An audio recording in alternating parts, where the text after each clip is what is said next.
Black Star Network is here. punches. I'm real revolutionary right now. Support this man, Black Media. He makes sure that our stories are told. Thank you for being the voice of Black America, Roland. Stay black. I love y'all. All momentum we have now, we have to keep this going. The video looks phenomenal. See, there's a difference between Black Star Network and Black-owned media and something like CNN. You can't be Black-owned media and be scared. It's time to be smart. Bring your eyeballs home. You dig?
Wednesday, January 17th, 2024. Coming up on Roland Martin Unfiltered, streaming live on the Black Star Network. The battle in Louisiana over a second majority black congressional district continues after the state legislature reneges on a bipartisan agreement on the proposed congressional maps. Of course, House Speaker Mike Johnson wants to stop it as well. We'll talk with Louisiana State Rep Candace Newell and Jared Evans from the NAACP Legal Defense Fund about this case. In Baltimore County, in Maryland Public School, a principal allegedly recorded making derogatory remarks about staff, black students, and Jewish families.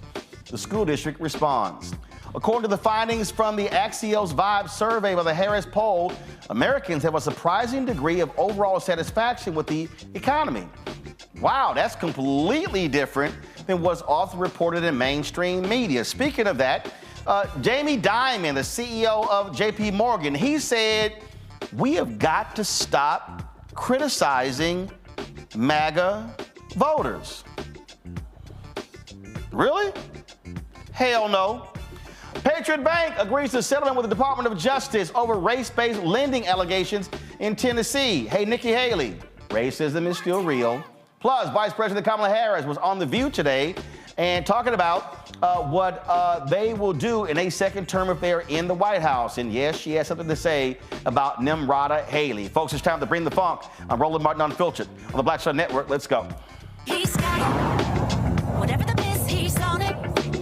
Whatever it is, he's got the scoop, the fact, the find. And when it breaks, he's right on time and it's rolling. Best believe he's knowing. Putting it down from sports to news to politics. With entertainment just for kicks, he's rolling. It's on go, y'all. It's Roland Martin, yeah.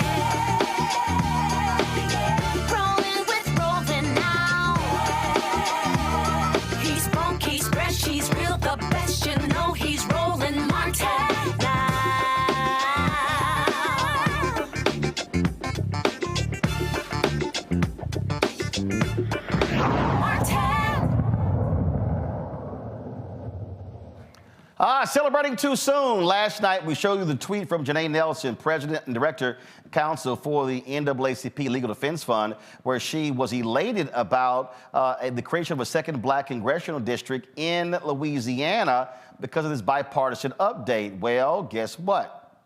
Louisiana Republicans then reneged on that because you have House Speaker Mike Johnson, who's like, hell no, we ain't creating a second black district. That's going to hurt us Republicans.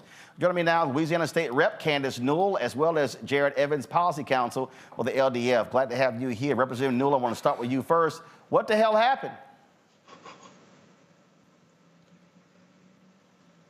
Representative Newell, can you hear me? All right, not sure if she can hear me. Jared, I want to start with you. What happened to this bipartisan agreement, Jared? We can hear you, Representative Newell. Go ahead. Jared, go ahead. Well, Roland, at the beginning of this week, we met with the Black Caucus, and we told them that no matter what happens, look, we are going to get this map, whether the legislature passes a fair map of 2 majority black districts or the court draws it. So irrespective of what politics they have going on their side of the aisle, what the Speaker of the House and any other players, national names want to weigh in on what's going on down here, this is the most confident that we've ever been. There's a map in the process that has moved from the Senate, and that's going to be heard in the House committee tomorrow. And should something fall apart, should that do not happen, look, the federal judge, Judge Dick, in the Middle District here in Baton Rouge has said that if nothing happens by January 30th, she's going to draw the map. So it's not necessarily a loss for us that there might be some playing going on their side of the aisle. Representative Newell, bottom line is Republicans have done all they could to stop the creation of this district, no different than what Republicans did in Alabama. They do not want to see black folks do well in your state. Thank you very much, Mr. Martin. Candace Newell here. Yes, I would agree with that. It seems as though my Republican colleagues view this not as black voters getting what they deserve, what the numbers and population dictate, which is more representation. It's being seen as though that Republicans are losing power instead of us getting our fair representation and our fair chance at power. I've been on House and Governmental Affairs for 5 years now, and we have been working on this redistricting process since 2021. I can't believe we've gotten this far with the district, with the map that gives 2 seemingly solid districts. I can't believe we've gotten this far, but we shall see what these next few days. Jared, this is not a question of Republicans losing power. It's a question of black people having proper power based upon the numbers. Louisiana is more than 30% African American. What Republicans have been doing is they have been disenfranchising black folks by forcing all of them into 1 congressional district. And Roland, the message for that everyone should get out of this process is that Louisiana has absolutely no business operating in elections without the supervision of the Justice Department. When Congress passes the John Lewis Voting Rights Advancement Act, Louisiana must be covered under that pre-clearance formula. There is no way that this map would have seen the light of day if Section 5 had still been in place. And Roland, this is just one example of, as Representative Newell can speak to, precinct closures, issues at polling sites that we've seen, voter intimidation. There's just no way that Louisiana should be able to do anything in voting and political participation without the Justice Department supervision. Representative Newell, what is the governor saying? Jeff Landry was Attorney General. He fought this, but he then said he was aboard this bipartisan agreement. Is he telling his party to get their act together and get in line and support this? Because at the end of the day, the courts have ruled. Speaker Mike Johnson, he is sitting here saying that he wants another trial. Hey, man, you've had enough trials, multiple trials up and down, going to the Supreme Court, coming back, different reviews. Y'all lost. Take the L. Yes, I'm with you. Take the L. I would be willing to let the courts draw it at this point. However, I don't know what Governor Landry is saying in those closed-door meetings with the Republican Party. However, he has made it public that the congressional map that is moving now, that he is in support of that one. And we, the Democratic Party, Black Caucus, we have been working in with Mr. Evans and LDF to ensure that Black voters are actually getting what they deserve from this map that is moving. So there is some support from Governor Landry behind the map that is being presented that we will hear on the House side tomorrow. So again, last point here, Jared. These Republicans, Speaker Johnson, he's hoping there's going to be another trial, but the reality is the courts have ruled. So y'all are just simply waiting for them to get their act together, or the courts are going to draw this district, correct? We're not waiting around for anything, Roland. We are preparing for trial on February 5th. You can't count on this legislature for anything. We certainly aren't counting on them to deliver us a map. We are preparing our experts, preparing our witnesses, preparing our clients. Ashley Shelton and the Power Coalition for Equity and Justice, and Mike McClanahan, president of the Louisiana NAACP State Conference, and Devontae Lewis. Several of our individual plaintiffs are fully prepared to go to trial on February 5th, should they adjourn on January 30th without getting us a map. Gotcha. All right, Representative Newell, Jared Evans, thanks a lot, Butch. I appreciate it. Thanks for having us, Roland. Take care. All right, folks, we'll talk about this with our panel when we come back. We'll also talk about Jamie Dimon, the CEO of Morgan Chase, saying we should not be criticizing MAGA voters. They're not that bad. I think he may need to go to the concussion protocol program. Break that down, a lot of other stuff as well. We'll be back. Roland Martin Unfiltered of the Black Star Network. Back in a moment. Grow your business or career with Grow with Google's wide range of online courses, digital training, and tools. Gain in-demand job skills with flexible online training programs designed to put you on the fast track to jobs in high-growth fields. No experience is necessary. Learn at your own pace. Complete the online certificate program on your own terms. Stand out to employers, get on a path to in-demand jobs, and connect with top employers who are currently hiring. Take one professional career certificate program or all 6. Earn a Google Career Certificate to prepare for a job in a high-growth field like data analytics, project management, UX design, cybersecurity, and more. All professional career certificate programs must be completed by December 31st, 2024. Scan the QR code to complete the application. There are 1,000 scholarships available. Grow with Google and J. Hood and Associates. Be job ready and qualify for in-demand jobs. On the next Get Wealthy with me, Deborah Owens, America's Wealth Coach, nurses are the backbone of the healthcare industry, and yet only 7% of them are Black. What's the reason for that low number? Well, a lack of opportunities and growth in their profession. Joining us on the next Get Wealthy is Needy Bartonelli. She's going to be sharing exactly what nurses need to do and what approach they need to take ownership of their success. So the Black Nurse Collaborative really spawned from a place and a desire to create opportunities to uplift each other, those of us in the profession, to also look and reach back and create pipelines and opportunities for other nurses like us. That's right here on Get Wealthy, only on Black Star Network. Hey, what's up? Geek Tony in the place to be. Got Kicked Out Your Mama's University, creator and executive producer of Fat Tuesdays, an air hip-hop comedy. But right now, I'm rolling with Roland Martin, unfiltered, uncut, unplugged, and undamn believable. You hear me?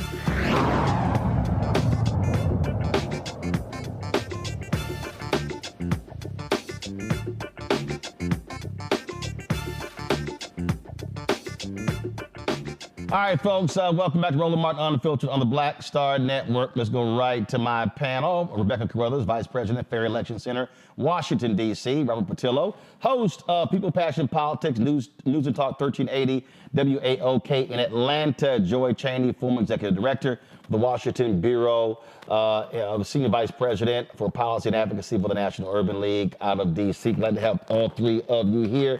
Rebecca, it's clear Speaker Johnson sees what's going on. They have a very narrow majority in the House. Republicans are freaking out. If you add a black district in Louisiana, add a black district in Alabama, if you get a pick of a black district in Georgia, you pick up two of the black districts that Ron DeSantis obliterated in Florida, you're now talking about 5 seats. You throw in what Democrats are doing in New York State, but they may very well pick up anywhere from 4 to 6 seats right there. Now we're talking about 11. Republicans are going, my goodness, we will then be in a minority. That's what this is all about.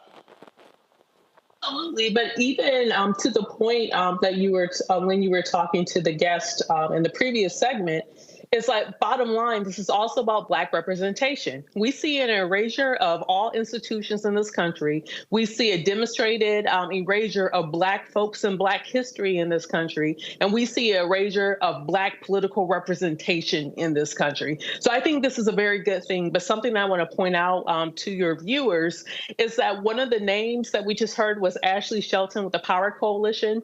I know there are many viewers who are skeptical of the Democratic Party, but one thing I would tell you from working directly with Ashley, Ashley is representing Black folks in Louisiana, making sure that Black folks in Louisiana actually have a voice to power. And she looks for different ways to continue to mobilize Black people, not just in an election year, but year round. So as folks are trying to figure out who is out there doing the good things, Ashley Shelton, the Power Coalition, are definitely people who have Black folks' interests at heart. Robert, for all of these stuck on stupid Negroes out here who love to say voting doesn't matter and I don't know what y'all fighting for, the bottom line is when we are fighting for these districts, we're fighting for Black power. The reality is if you are Black in Louisiana and your member of Congress is Republican, they are voting against your interests at every step of the way. They're voting against your health care interests, your civil rights interests, your voting rights interests. They're voting against opportunities for African Americans when it comes to Black businesses. And so that's why these things matter, and that's why these civil rights groups are critically important when they're fighting these battles in the courts. Well, Roland, if voting didn't matter, why is the other side fighting so hard to stop you from voting? I think it has to be clear that if you look at any late-stage ethnic clashes, as it would be, you have seen it, whether it be in South Africa, whether it be in Kosovo. One of the methods that's taken by the majority group, if they lose that majority status, is to cut back on the political abilities of minority groups to have a voice in the legislature. We've seen this happen all over the world, and that's what's happening here in the United States of America. As we get closer to that point, that singularity, where we'll be a majority-minority nation, what we're seeing is them putting in place the legislative backbone so they can maintain white supremacy and white power even after no longer having a majority in the nation. This is why they have been fighting against voting rights for the last 30 years. They saw this day coming. This is why they've been fighting for gerrymandering, why they've been fighting tooth and nail at every corner to maintain their majority, because what they realize is no longer a political question about will I lose the next election. It is this question becoming a permanent minority party in the United States of America. You don't have a majority of Black voters. You don't have a majority of Latino voters. You don't have a majority of female voters. You don't have a majority of gay voters. You don't have a majority of young voters. As Lindsey Graham said, there are not enough old white men being born to keep the Republican Party alive, and that's why they're fighting as they are today. Look, on that point, Joy, that's what I keep trying to explain to people. I did so in my book, White Fear, that guess what? White death rates are increasing across the country more than annual white birth rates. White folks can holler all they want about the Great Replacement Theory, but they the ones who stop screwing. And so the bottom line is you can't keep complaining about the population in this world when they the ones who ain't having babies.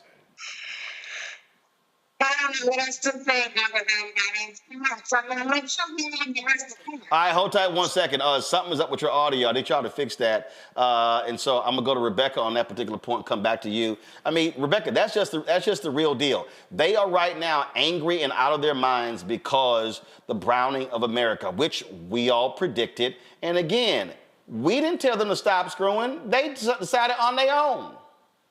Well, Roland, this is not the first time that this has happened in American history. When I think about 100 years ago, when I think of our immigration policy at that point, it was to allow Western white Europeans to come into this country, but those who were Eastern European or from other parts of the world, there was there was a limit in how many of those people could migrate freely into the country, immigrate freely into the United States. So this is not the first time that white people have been scared about their population numbers in this country. Yeah, but see, the problem is that's when we were like some 90+% white.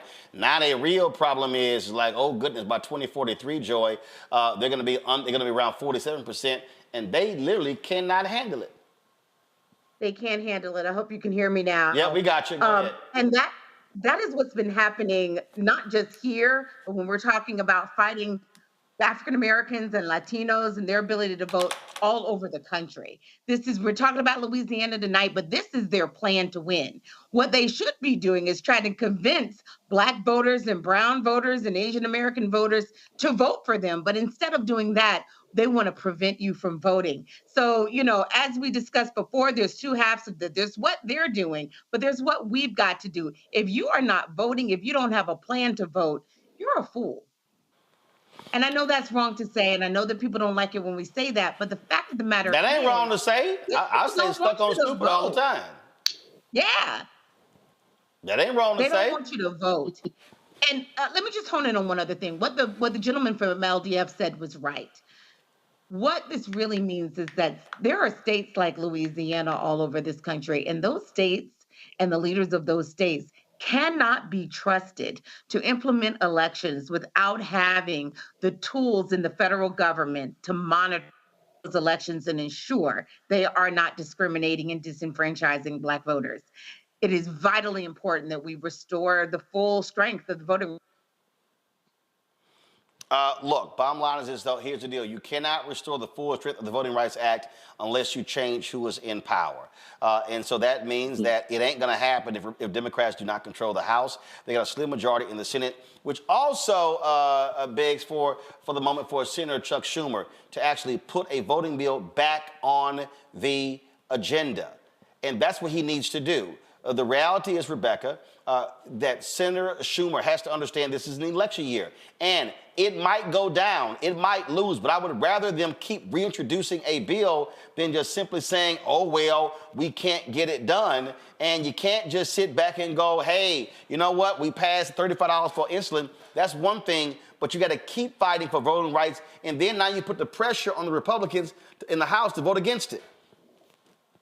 Absolutely. Make it a litmus test. Do you care about this democracy or do you not care about this democracy? If you are elected official in the United States Senate, then you need to go on record and be forced on record to say whether or not you believe that eligible Americans should be able to vote. If your answer is no, then vote no. If your answer is yes, vote yes. But Schumer needs to raise this to an issue of national import because it's a very important issue nationally. And he needs to make this a voting issue going into the November election.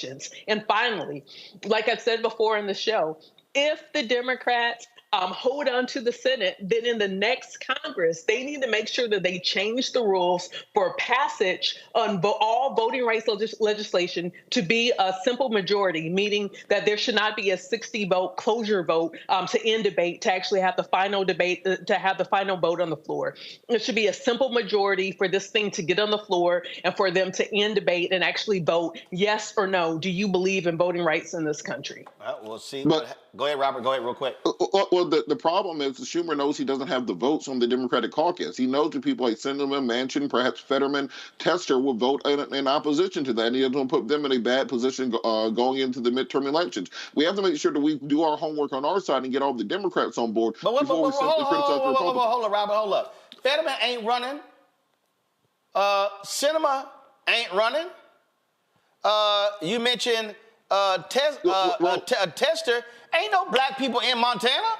But Roland, the point is, if you put this on the floor and you come back with 44 or 45 Democratic votes, then the issue ends up dying. So we need to make sure we have all Democrats on board because they do need us in every aspect of it. They're come to us in the next couple of months saying how much they love us, how we're the backbone of the party. Here's the deal. But right now, they don't have the entire Democratic caucus on board. Bring them out. You put it on the table to make them step up or step out.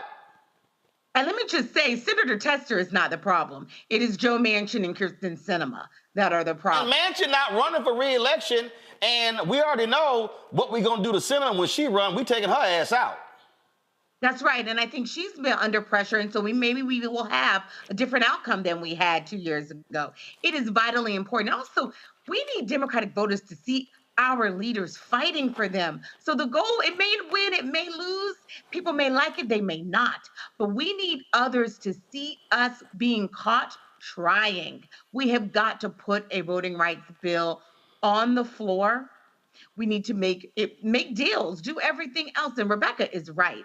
There are all kinds of exceptions to the filibuster, including around the budget. When we've all heard about reconciliation, that's just an exception to the filibuster rule. We need an exception when it comes to voting rights, because we know the filibuster has been used time and time again to try to stop voting rights legislation, and that is by design. So it's time that we say that, and it's time that we take that to Democrats, Republicans, Independents, whomever. Are you for all Americans being able to vote, or are you not? Are you for democracy, or are you not? All right. That's the question. Hold tight 1 second. We come back. JP Morgan CEO Jamie Dimon says we need to be more respectful of MAGA voters. Not on this show. We're going to discuss it up next. Folks, be sure to support us in what we do. We need 20,000 of our fans on average contributing $50 each. That's $4.19 a month, 13 cents a day to our Bring the Funk fan club. Y'all know we're out here fighting the good fight against these ad agencies who love to ignore black-owned media. So your contributions matter. That will raise $1 million to support our efforts. You can see your check and money order to P.O. Box 57196, Washington, D.C. 20037-0196. Cash App, $RM Unfiltered, PayPal, Martin Unfiltered. Venmo is RM Unfiltered, Zelle, RolandSMartin.com, Roland@RolandMartinUnfiltered.com. Be sure to download the Black Shirt Network app, Apple phone, Android phone, Apple TV, Android TV, Roku, Amazon Fire TV, Xbox, Samsung Smart TV, and of course, be sure to check out our 24-hour streaming channel available on Amazon News. Go to Amazon Fire, tell Alexa play news with the Black Shirt Network. You can also watch us on Plex TV, Amazon Freevee, Amazon Prime Video. Be sure to get a copy of my book, White Fear, How the Browning of America is Making White Folks Lose Their Minds. Available. Ben Bella Books, IndieBound, Target, Books A Million, Barnes & Noble. You can also download the audio version on Audible. Be right back. Hatred on the streets, a horrific scene, a white nationalist rally that descended into deadly violence. White people are losing their damn minds. As an angry pro-Trump mob storms the U.S. Capitol, we're about to see the rise of what I call white minority resistance.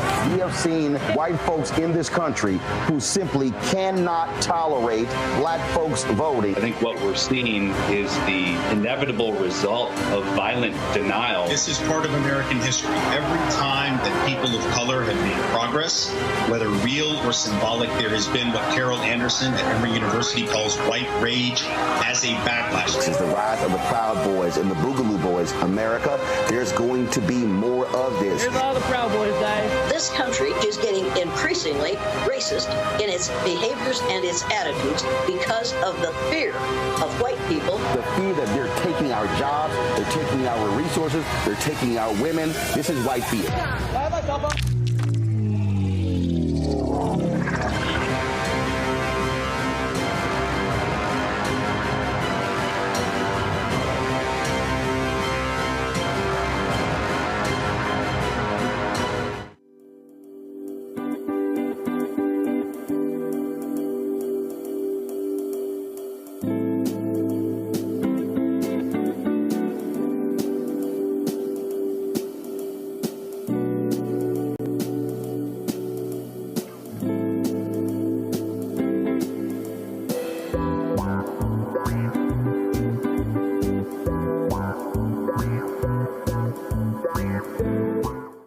I'm Paula J. Parker, truly proud of the Proud Family. I am Tommy Davidson. I play Oscar on Proud Family, Louder and Proud. Hi, I'm Joe Marie Payton, voice of Sugar Mama on Disney's Louder and Proud of Disney Plus. And I'm with Roland Martin on Unfiltered.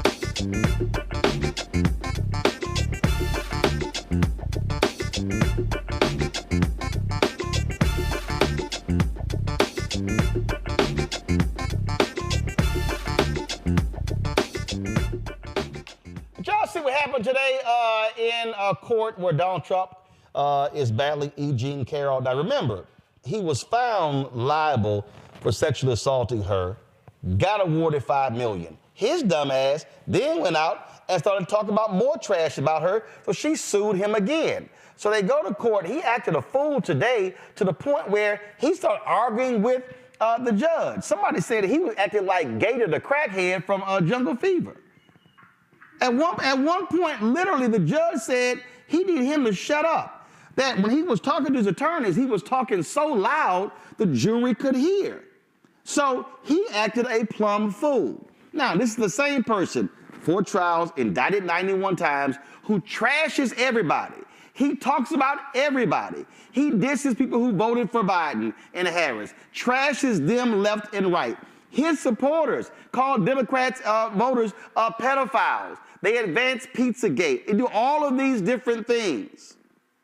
And then Jamie Dimon, the CEO of JP Morgan Chase, does an interview with This Morning with CNBC, live from Davos, which is like where all the billionaires get together. So it ain't like regular, ordinary people or out there amongst the resorts and, of course, all of the skiing and the fun they're doing out there.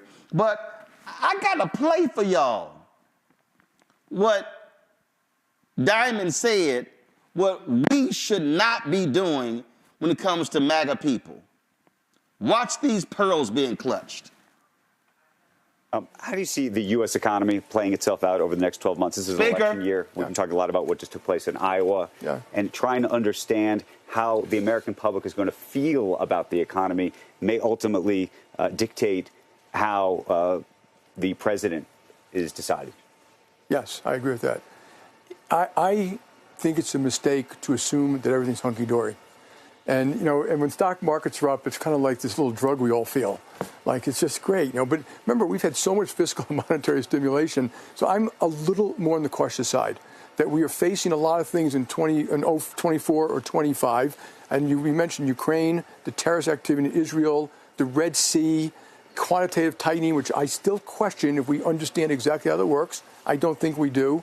How QE actually worked, what the effect of negative, zero rates was for all this time. And obviously the politics, and and then the Ukrainian war is affecting oil, gas, food, migration. So you have all these very powerful forces that are going to be affecting us in 24 and 25. So if I was the government, I would be preparing for what I'm going to do about that, assuming things aren't good. And I just also want to point out, I wish the Democrats would think a little more carefully when they talk about MAGA, and if you travel this country. And the country's unbelievable. We took our bus trip this year, and Leslie Picker was on Spokane and Boise and Bozeman. People are growing. They're hungry to grow. They're innovating. It's everywhere. It's not just Silicon Valley. So we've got this great hand. But when people say MAGA, they're actually looking at people voting for Trump, and they think they're voting, and they're basically scapegoating them, that you are like him. But I don't think they're voting for Trump because of his family values. And if you look, just take a step back, be honest. He was kind of right about NATO. Kind of right about immigration. Mm-hmm. He grew the economy quite well. China virus. Tax reform worked. Mm-hmm. He was right about some of China. I don't like what he did. No, I said China virus. Yeah, I understand. He may have been right. And I don't like how he said things about Mexico. I don't like, but he wasn't wrong about some of these critical issues, and that's why they're voting for him. And I think people should be a little more respectful of our fellow citizens. And when you guys have people up here, you should always ask the why. Not like it's a binary thing. You're supporting Trump, you're not supporting Trump. Why are you supporting Trump? It's hard to hate 75 million of your fellow Americans. And I agree. It's done crazy. And, the Democrats have done a pretty good job with the deplorables, hugging onto their Bibles and their beer and their guns. I mean, really, could we just stop that stuff and actually grow up and treat other people with respect and listen to them a little bit? And I do think the economy will affect, and I think this negative talk about MAGA is going to hurt Biden's election campaign. How do you see the U.S. economy? Let me call bullshit when I see and hear bullshit. So allow me to unpack what you just heard from Jamie Dimon. First, Jamie Dimon goes on this whole spiel about, I don't know about this economy, and we gotta be careful about this economy. We got a lot of different things happening across the world, and just the stock market, and how fickle these things are. That's interesting. That's interesting. Go to my iPad. Go to my iPad. Here's a headline from November 29, 2023. Jamie Dimon says to be prepared for a recession. Here's an article from January 10th, 2024. Fortune magazine. Jamie Dimon skeptical about Goldilocks economy scenario. Then another story, Fox Business. Jamie Dimon, U.S. economy starting to look more like the 1970s. But let me go to October 2022. Here's an article on CNBC. And look at that headline. This is serious. J.P. Morgan's Jamie Dimon warns U.S. likely to tip into recession in 6 to 9 months. The article's dated October 10th, 2022. Do I need to remind y'all what happened in late 2022? Goldman Sachs predicted we were going to go into recession. What happened in January 2023?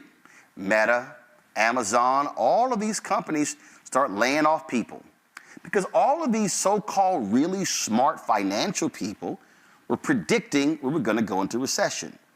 And what happened in October 2022, and November, and December, and January 2023, and February, and March, and April, and May, and June, and July, and August, and September, and October, November, they kept predicting we were going to go into a recession. What happened? We never went into a recession. They were shocked every month when the jobs report would come out. We've had, 36 consecutive months of job growth? They said, oh my God, inflation is killing us. America now has the lowest inflation of any major developed country. Inflation Reduction Act. Oh, who actually voted against that? Yep, Republicans did. They said this would do nothing to lower the inflation. So all of these great financial minds were saying how the economy was going to tank. And it didn't because of the smart actions of President Biden, Vice President Kamala Harris, and largely Dems in the House and the Senate.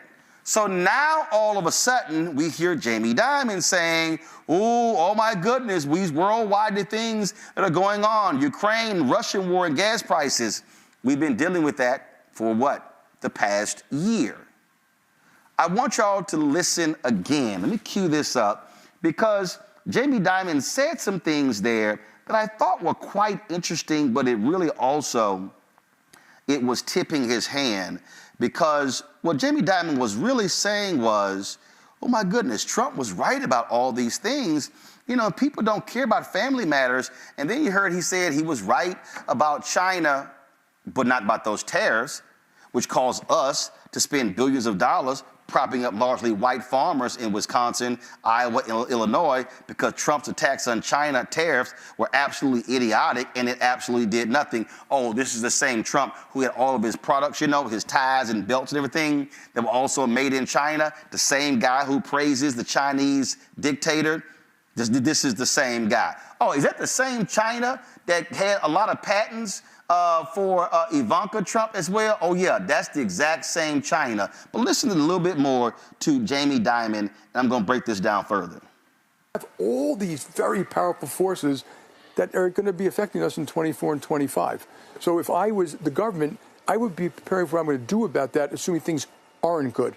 And I just also want to point out, I wish the Democrats would think a little more carefully when they talk about MAGA, and if you travel this country, and the country's unbelievable. We took our bus trip this year, and Leslie Picker was on Spokane. We took our bus trip across the country. Jamie, what neighborhoods do you go to in your bus trip? How many MLK drives do you go to in your bus trip, Jamie Dimon? That's what I want to know. And what, you took it with CNBC? I know you didn't take it with a bunch of black people, because I know the neighborhoods and the people who I talk to when I give speeches and travel the country. I'm talking to black business owners. I'm talking to people on the ground. I doubt, Jamie, you have ever even seen any of these people. But I digress. Back to this. And Boise and Bozeman, people are growing. They're hungry to grow. They're innovating. It's everywhere. It's not just Silicon Valley. So we've got this great hand. But when people say MAGA, they're actually looking at people voting for Trump, and they think they're voting, and they're basically scapegoating them. That you. Is that what we're doing? Now, y'all notice the businesses that he mentioned. Did y'all hear Jamie Dimon at any point say the people who are creating the businesses at a faster rate in the United States are black women? No. Did you hear him say that people of color have actually broken records 3 consecutive years under Biden-Harris for the creation of businesses in this country? He talked about innovation. All those things are happening. Guys, do me a favor. Get my interview from the Small Business, here's the Small Business Administration that we had at Operation Hope. Yep, because she actually talked about exactly what has been happening with the economy in the last 3 years. See, Jamie, these are the people who can't afford to go to Davos. These are the people who can't afford to sit there and wear the cute parkas and actually do those things. In fact, before y'all get that together, pull the clip last night we used from Stephanie Ruhle when she talked about these guys on Wall Street and how they should be praising Biden and Harris, and they don't. Oh, yeah, I think she was talking about Jamie Dimon. But let me play a little bit more of what he had to say. Or like him. But I don't think they're voting for Trump because of his family values. Now, if you look, just take a step back, be honest. He was kind of right about NATO, kind of right about immigration. Mm-hmm. He grew the economy quite well. China virus. Tax reform worked. Mm-hmm. He was right about some of China. I don't like what he did. No, I said China virus. Yeah, I understand. He may have been right. And I don't like how he said things about Mexico. I don't like, but he wasn't wrong about some of these critical issues. And so I don't like how he said some things, but I sure love that tax reform. I sure love what he said about NATO. Is this the same guy who told Europe that if y'all are attacked, I will not defend you? Is that the NATO we're talking about, Jamie Dimon?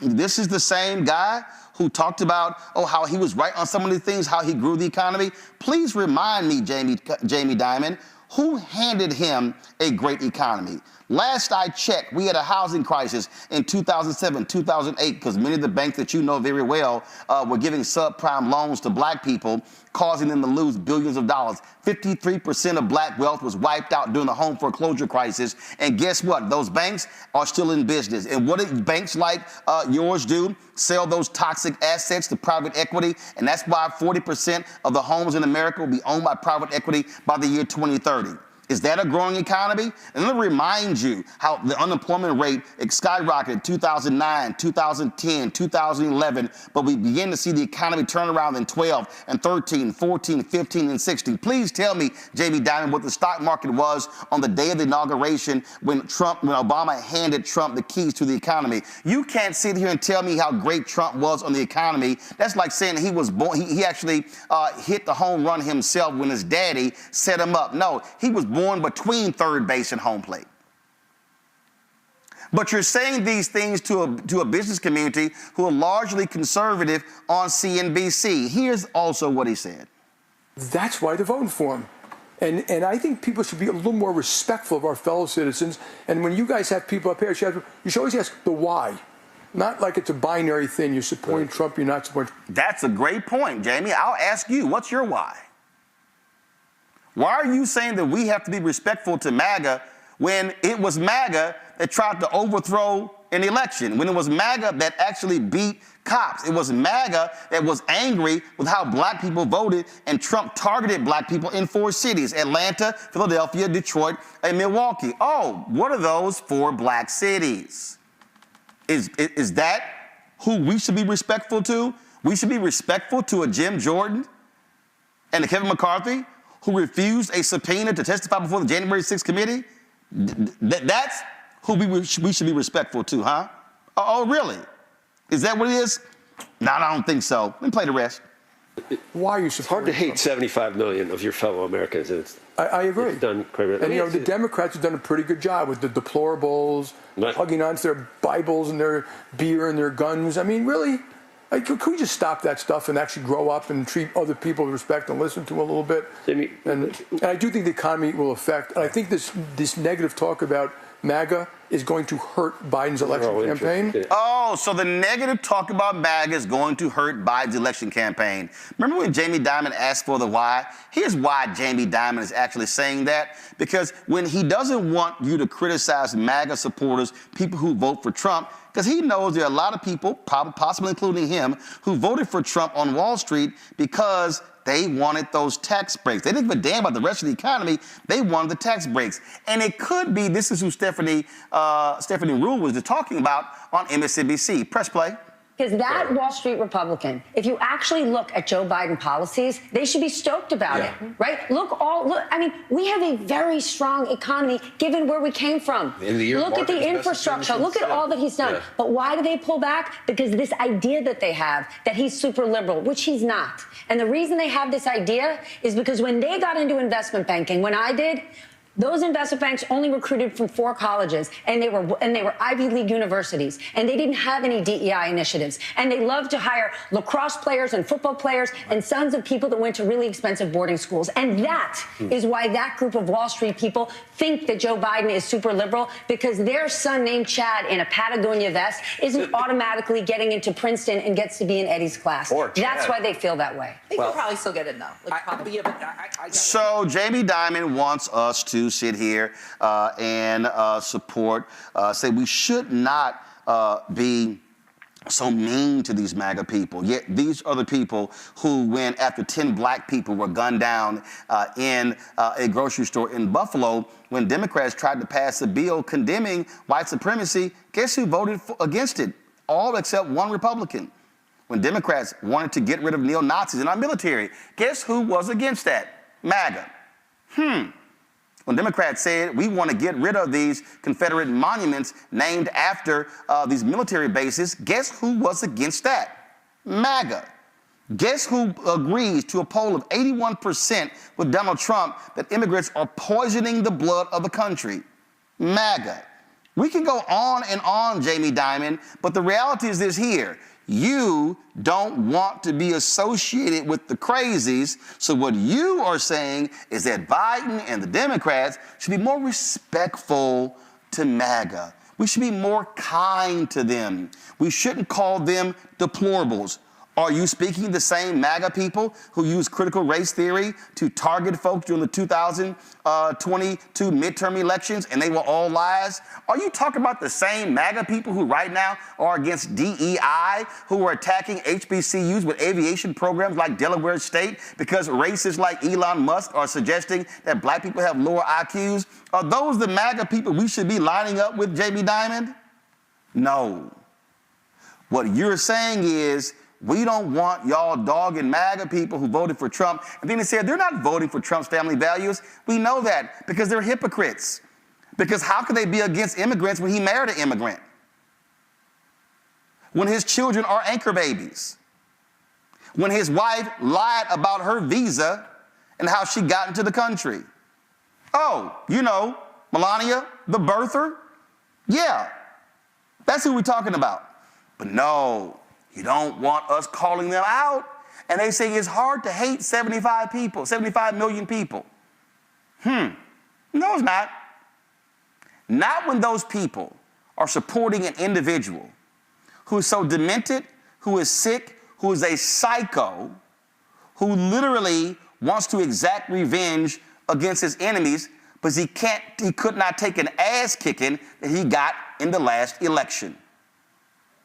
But we are supposed to somehow make them feel good because they're mad and they bring up the great replacement theory. And they love the likes of Tucker Carlson and Laura Ingraham and Sean Hannity and the other white nationalists on Fox News. Is that really what you want us to do, Jamie Dimon? And it's interesting.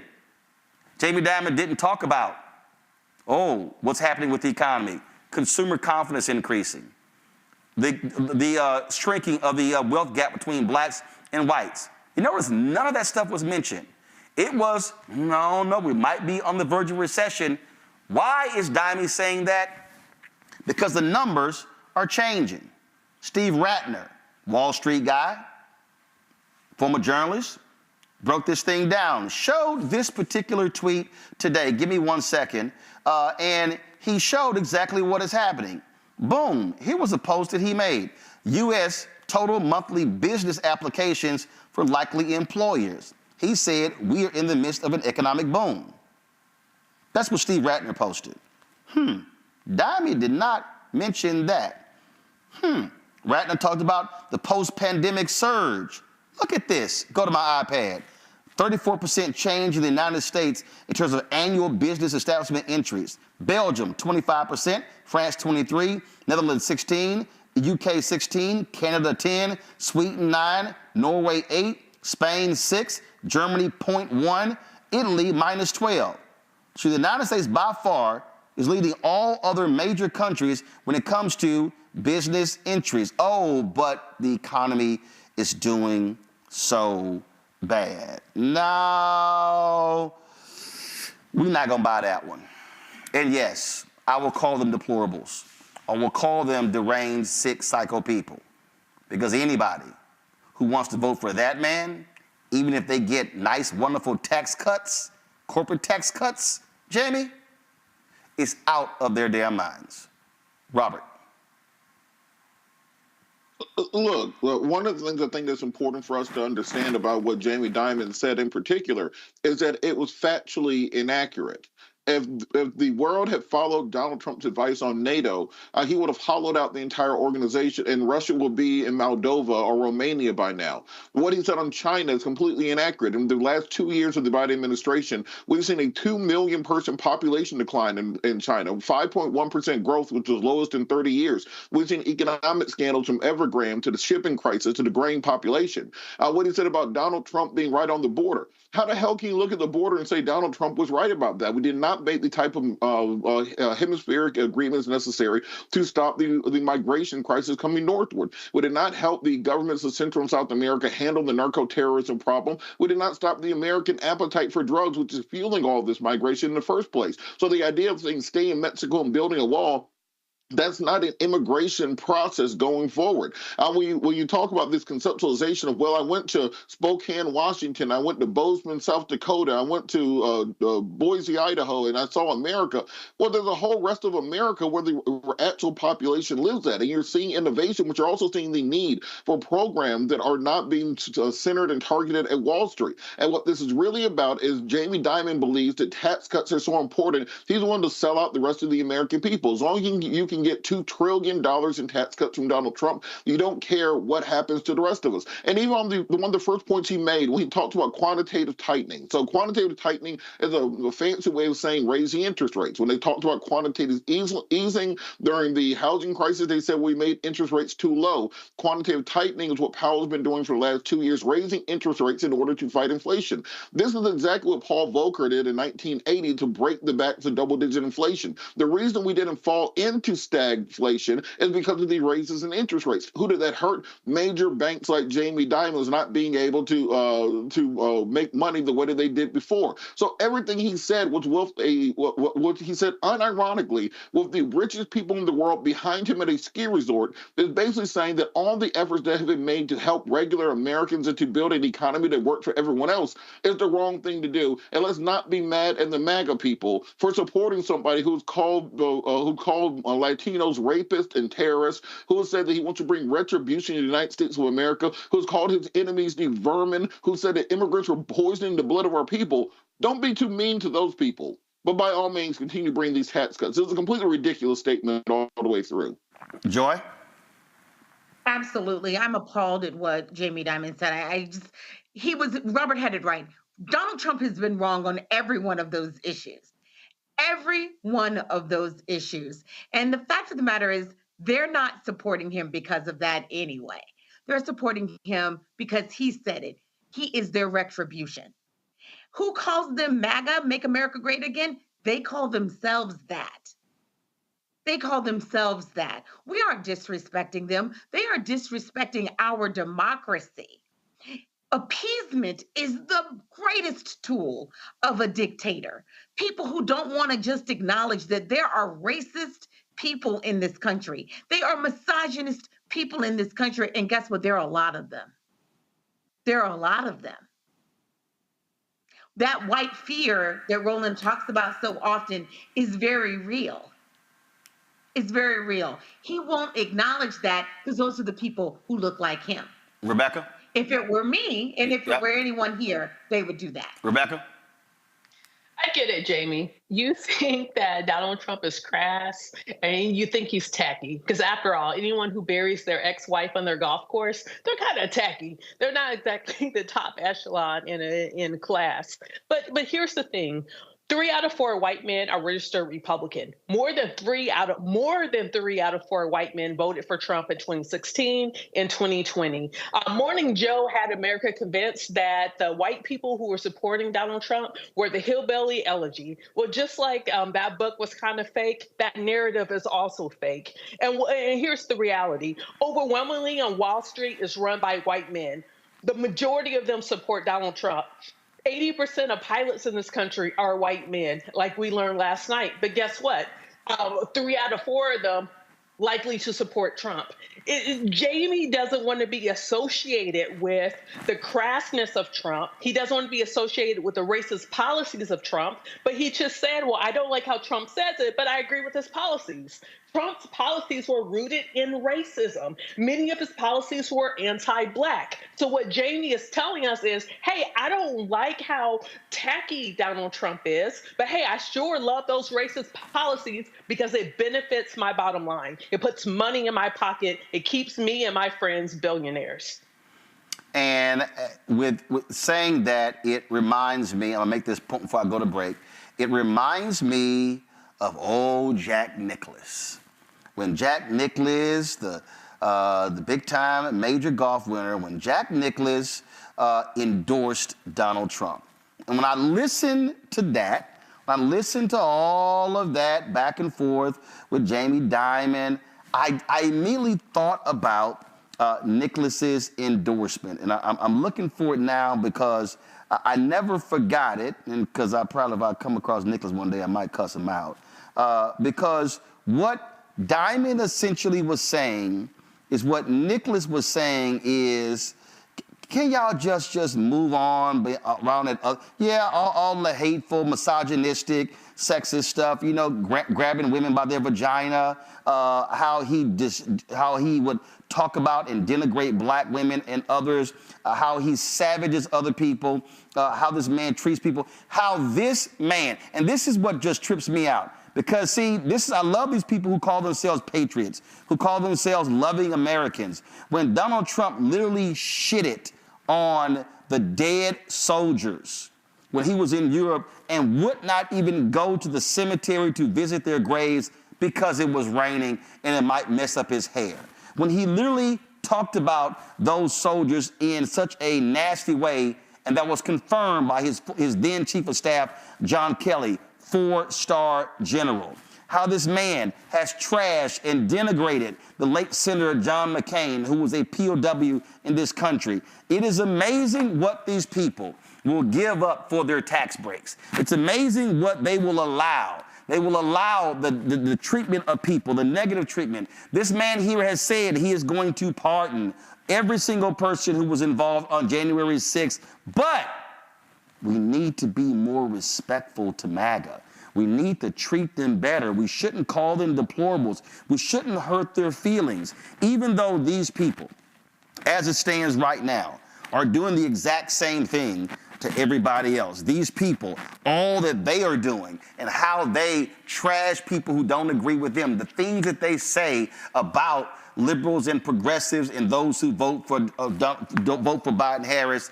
But I didn't hear Jamie Dimon defend any of them. It was only the MAGA deplorables. That's because he knows there's a lot of people he knows who is his buddies who vote for Trump, and they don't want to be mixed in with the racists, but you are. Because when you align with the thug in chief, that's what you get.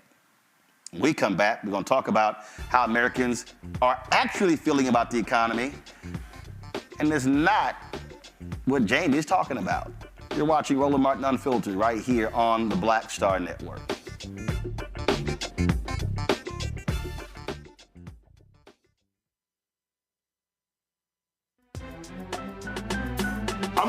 Muhammad, live from LA. And this is The Culture. The Culture is a two-way conversation. You and me. We talk about the stories, politics, the good, the bad, and the downright ugly. So join our community every day at 3 p.m. Eastern and let your voice be heard. Hey, we're all in this together. So let's talk about it and see what kind of trouble we can get into. It's The Culture, weekdays at 3, only on the Black Star Network.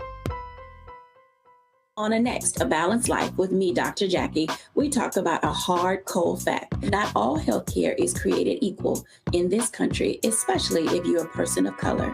So many of us, Black families, we rely upon each other heavily. A lot of us aren't necessarily sure how to best communicate with our healthcare providers. How to take charge and balance the scales. Your life may depend on it. That's next on A Balanced Life on Black Star Network. Next, on the Black Table with me, Dr. Greg Carr, author Dr. Maribel Mori, on her astounding and enlightening new book, White Philanthropy, a history we're betting you've never heard before. Don't miss an eye-opening episode of The Black Table, only on Black Star Network. I'm Dee Barnes, and next on The Frequency, we're talking about the rise in great Black literature and the authors who are writing it. Joining me will be professor and author Donna Hill, discuss her writing journey and becoming a best-selling author. I always was writing, but I never saw anybody that looked like me in the books that I was reading. Plus, her work with the Center for Black Literature and next year's National Black Writers Conference. That's right here on The Frequency on the Black Star Network. Hey, what's up, y'all? I'm Devon Frank. I'm Dr. Robin B., pharmacist and fitness coach, and you're watching Roland Martin Unfiltered.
According to the Axios Vibes survey by the Harris poll, overall Americans, shockingly, media won't say this, are satisfied with their economic situation. 63% of Americans rate their current financial situation as being good, including 19% who say it's very good.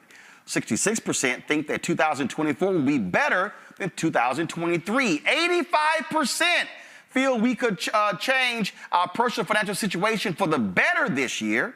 77% of Americans are happy with where they're living, including renters. Morgan Harper from the American Economic Liberties Project joins us from Columbus, Ohio. Morgan, glad to have you back on the show. Oh my God, Morgan, I swear I'm reading this, and this is completely different than this narrative that I keep hearing on Fox News, ABC, NBC, CBS, NBC, in daily newspapers, on all these people who like the economy is falling. This is horrible. This is ridiculous. People are angry and upset. What the hell? Yeah, these are very interesting statistics based on the narrative that we are constantly getting plummeted with in the media, just like you're saying. And it's good news. I mean, it's hard to take away anything from these statistics, but that people are feeling pretty secure and optimistic. Now, I do think a really important distinction here is that people are being asked directly about their financial situation, their ability to improve themselves. They are not being asked about what political figure they associate with the state of the economy. And so it's still a little tricky to discern just what this will mean politically, but this is a sign that the average American consumer is feeling pretty good. The reason I believe this is important is because I never negated the feelings of people when inflation was high. The reality is we saw the unemployment rate being at low. We saw wages increase, but the reality is corporate greed was driving the rise in inflation. And so, and Jamie Dimon knows that well, all of these major companies were reporting record profits, because they had jacked up prices and kept them high. And so that was having a negative impact on consumers. But what are we now seeing? We're now seeing month after month consumer confidence increase. Inflation is going down.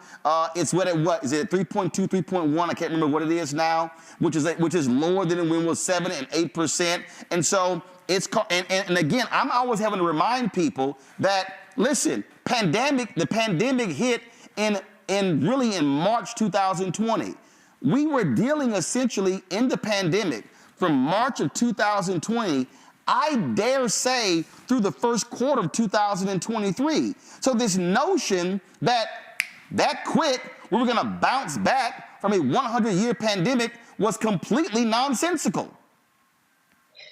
Yeah, I think that's right. And it was a true, I was just talking to somebody about this today. It was a very unprecedented time. And I don't think we were fully acknowledging that. I don't think the so-called experts were fully acknowledging that as we interpreted the data and just what people's sentiments were in that period. But you're right. I mean, right now we are seeing inflation come down. We are seeing the cost of gas, for example, which is an indicator that often is tracking on how the average person's feeling about the economy. Those gas prices have gone down by 11%.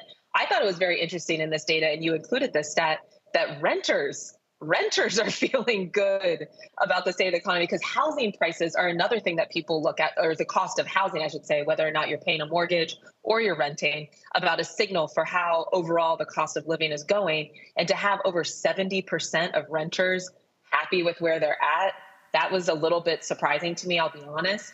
But I do think that, and I'm hearing this from people in Columbus, ongoing concerns about the cost of living, because though, the inflation rate is going down, some costs are going down, we are still building off of a higher base compared to pre-pandemic levels. And so we're going to have to continue to monitor all of these indicators pretty closely. Yeah, but I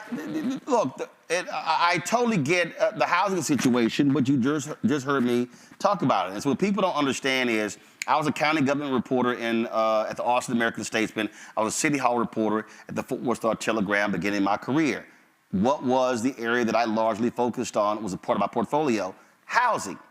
And what I keep trying to tell people, and again, it's tied to the Diamond segment, during the home foreclosure crisis, we kept hearing toxic assets. Those toxic assets were homes where people were just walking away from. It was dragging down the balance sheets of those banks. They went to the federal government, asked for a bailout. The problem is the federal government did not give any stipulations on how they were to spend the money. So what did they do? They propped up their balance sheets, held onto those toxic assets. When the housing market rebounded, they then sold off those homes to private equity. That's why these private equity companies are able to go out and buy blocks of houses, 25,000 different blocks. A report came out, we discussed a couple of weeks ago, by the year 2030, 40% of all homes in America are going to be owned by private equity. Now, you also factor in the fact that between 2010 and 2020, and 2020 to present day, we have built fewer houses than we built since the 1930s. So now you have an increase in population, an increase in demand, you have lower availability, and so housing prices are going to be high, renting is going to be high, because we also are not building enough homes in each decade. If we end this decade at the rate we're going, that will mean 20 consecutive years of America not building housing to match what we did in the previous 70 years. Absolutely. And I think the housing market is something we do need real leadership on that. And I agree with you. I mean, I don't think that we've had a really strong housing strategy in this country for some time. I think it is partly just increasing the supply, but then also getting at that level. It's like, okay, well, what are going to be the mechanisms to increase that supply? We've got to fast track some of the development costs and the licensing and all of that. I hear that from a lot of developers on the ground in Columbia. And I'm not talking about the big developers or these huge private equity companies, but just like people that are trying to do the right thing. Develop some housing, keep it affordable, support people in their community. It can be very expensive to do that. And so that is certainly, and then that leads into the homelessness issue and all of that. And this overall idea of, when you start breaking some of these numbers down by different generations, why you have people in the younger generation that aren't even thinking about buying a home because they're not going to be able to find one. And if they could, it's going to be too expensive, based on the overall cost that they're facing. And so, that's going to, and we are seeing this already. I mean, that's going to impact things like family decisions that people are making. What is our population growth going to look like? And this is where, just bringing it back to the political point is, we do need to have real leaders that are prepared to handle these things. And picking up on your last conversation, last time I checked, Jamie Dimon was not elected to be such a government official and make these decisions for us. And you know what? I really try my best to ignore crazy people, but some people like to make stupid comments, and I sometimes like to make them go public. So Jupiter 1000. I love dumb people when they comment. He goes, Rolly, stop lying. Home prices have gone up. Even buying a new or pre-owned vehicle has gone up. Inflation is high. Okay, Jupiter, I guess you didn't have Schoolhouse Rock growing up. And I've been advocating we need Schoolhouse Rock 2.0. So Jupiter, let me help you out with some basic fundamental math. Higher demand, lower availability means prices go up. The reason why gas has gone down, Jupiter, production has increased, so therefore that means prices go down. When gas production gets cut, availability is lowered, gas prices go up because it's called supply and demand. Go to the dictionary, Jupiter. Look up supply, look up demand. We saw housing prices increase in this country because low supply. More people trying to buy homes. How do I know that, Jupiter? Because I paid off my home in Texas in 2008. My parents lived there. For the past 6 years, I have been inundated with emails, text messages, and phone calls damn near every day with people trying to offer to buy my house in cash. It's because of high demand, low supply. Idiot. Morgan, go ahead. I'm sorry. I had to digress. Well, I do respect, something that Jupiter is saying here on inflation, and this is getting out. And inflation was high. Before. It was high, and it continues to be high, depending on what items we're talking about, and what is the bundle of goods and services that somebody is purchasing in their individual life, which is hard to determine, in broad strokes. And so, like I was saying, yes, the rate of inflation is going down, but we're still dealing with elevated prices from pre-pandemic. And so I hear Jupiter and what he's saying there. And I am hearing this from a lot of people about the cost of living. And this is what we now need to be looking at too. And Morgan, while you're talking, guys, go to my iPad. You see it right here. Population growth has outpaced home construction for 20 years. You see the data right here. This is the chart, folks. Home construction has fallen by 55% since 2006. That means fewer homes being built. That means you have more population, meaning more people are demanding homes, fewer homes on the market available to buy. Therefore, housing prices increase. Absolutely. And yeah, just one additional point on the housing. I mean, that does require communities being open to increasing that supply as well. That's kind of like the final piece of that puzzle. That's often at local government level about whether or not we are going to allow more density. And there can often be, a lot of resistance to that. The only other thing I was going to say on the inflation point is, rates coming down, but the prices are still elevated. And so I do think, and this is going to be something for us to watch, is a lot of these the same companies that were doing the greedflation, increasing prices during the pandemic because they had to cover up the supply chain issues, they still have that market power. So, one industry we've talked about, groceries, Kroger, Albertsons, this merger that now, folks are watching to see whether or not the Federal Trade Commission is going to block this. That would increase market dominance in the grocery sector. Then these companies, once you have that dominance, well, you can really do whatever you want. And yes, the pandemic provided a really clear opportunity to raise prices in an extreme way, but there are certainly methods for doing that, adding on fees, deciding that you're going to, nickel and dime us here and there, and there's no competition that they can take advantage of.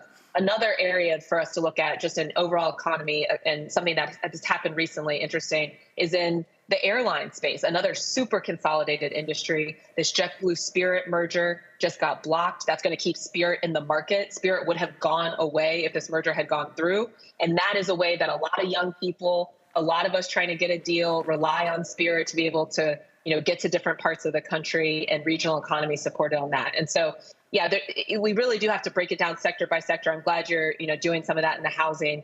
But this overall trend of increased market dominance and concentration is leaving us vulnerable to a lot of different prices and fees that could impact how people are feeling about the economy overall, and continuing to feel like prices are really high, like Jupiter was saying. Last point I'll make before I go to my panel with their questions for you. When you talk about airlines, this happened after COVID. I remember the United Airlines CEO said, we're not going to recover to pre-pandemic levels until 2025. What COVID did was it caused a tremendous cutback on the number of flights. You had, there are some places I used to fly to where I could get 5, 6, 7 flights in a day. All of a sudden it was 2. So then all of a sudden prices went up dramatically. And so you're still seeing that. It's still continuing. So I got to keep reminding people who somehow believe that, oh my God, Biden, Harris, you're to blame for what's going on. The facts are the facts. You do not recover from a 100-year pandemic like it's a microwave. It doesn't happen that way. It literally is brick by brick trying to get back to where we were before. And that's still going to be hard, because if you're in the real estate business, especially office real estate, you're seeing where it's somehow you got 40%, a lot of places, 40 to 50% of offices not being filled. Why? Because people are now working differently. And so if you're working in a downtown and you now have occupancy down 40 to 50%, that means the convenience stores that are downtown and the businesses that are downtown don't have the same foot traffic coming into there. So that's why you're seeing businesses being shuttered. And so people need to understand all of these things are linked, and just saying, oh, the one person in the Oval Office changes it, that ain't the case, because no president can tell a company what to charge for goods and services. Can't do it. Joy, your question for Morgan. Absolutely. Well, first, Morgan, I want to know what you feel about President Biden's housing supply gap plan. This administration has already done much of what you're already saying needs to be done. They are fighting to see that we up the supply of housing in this country. And they're also working on the Build Back Better plan, right? That is aimed at trying to get loans. So my question for you is, what do you think about that plan? I've heard it's good. What's your take? Yeah, it does seem like in this administration, the federal housing plan has been strong. But, like I was saying earlier, I do think a lot of housing decisions come down to the local level of government. So there's only so much, that the Biden administration can do. That's where we need to have, our local leaders at the city level, at the county level, that are implementing strong policy that's going to make it easy for that development that's targeting the type of housing we need, which tends to be workforce housing that's at like 60% of the average median income, not just the luxury high rises that maybe, the pure private larger developers might be incentivized to create. And so I think we can, we should, and we have seen strong leadership from the Biden administration on housing policy and setting a strong housing agenda. But we also need to make sure that the different levels of government are following that lead and implementing. But that, this is just getting back to another thing that Roland was saying, not only can you not recover from once in a 100-year pandemic overnight, it's pretty difficult to recover from 40 to 50 years of Reaganomics that we've been living in and really destroying a lot of strong government policy overnight as well. And so some of these things that the administration are doing will take time for us to see the full impact of. And I know it can be difficult as an individual citizen to have that kind of patience or fully take in all that they're doing. But that is something that, I'm always trying to make sure people are aware of. Senator Joe Manchin, who cut out a lot of the housing money that was in the Build Back Better plan. That was all on Manchin. Robert. Thank you so much for joining us, of course. I wanted to circle back to something Jamie Dimon said during the last segment about quantitative tightening. We see that it seems that the American people have kind of a fickle relationship with the two. On the one hand, you do not like inflation being 9.1% as it was in 2021. However, at the same time, people seem to not like interest rates being as high as they are when it comes to housing prices, when it comes to buying a vehicle, finance, etc. What do you predict the Fed will do this year to kind of strike that balance between quantitative tightening while also trying to maintain the drops in interest rate or the drops in inflation that we've seen? Yeah, that's kind of the question of the hour, right? Is trying to predict what the Fed's going to do. But, when we're seeing things like wage growth that's going up, but it's still kind of leveling off from some of the earlier rates that we were seeing. But as you're pointing out, that inflation's going down, it's hard to believe that they're going to move in a direction of reducing interest rates anytime soon. And, depending on the type of consumer we're talking about, those interest rates may be more or less relevant. If you're a business person and you have to borrow money, well, of course, that is going to be something that you're very much aware of.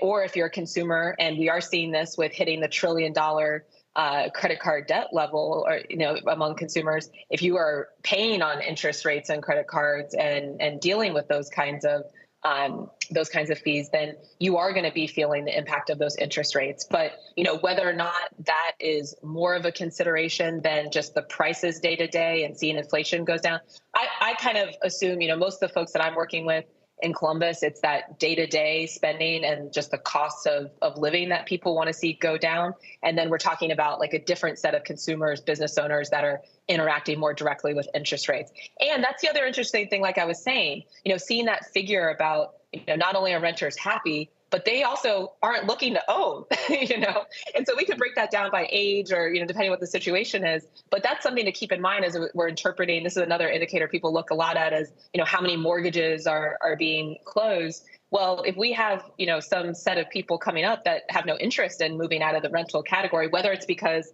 like Roland was saying, the supply is low, prices seem high, what have you, then we need to reconsider how we're interpreting, what the significance of those mortgage rates and the interest rates that they're going to be paying might be.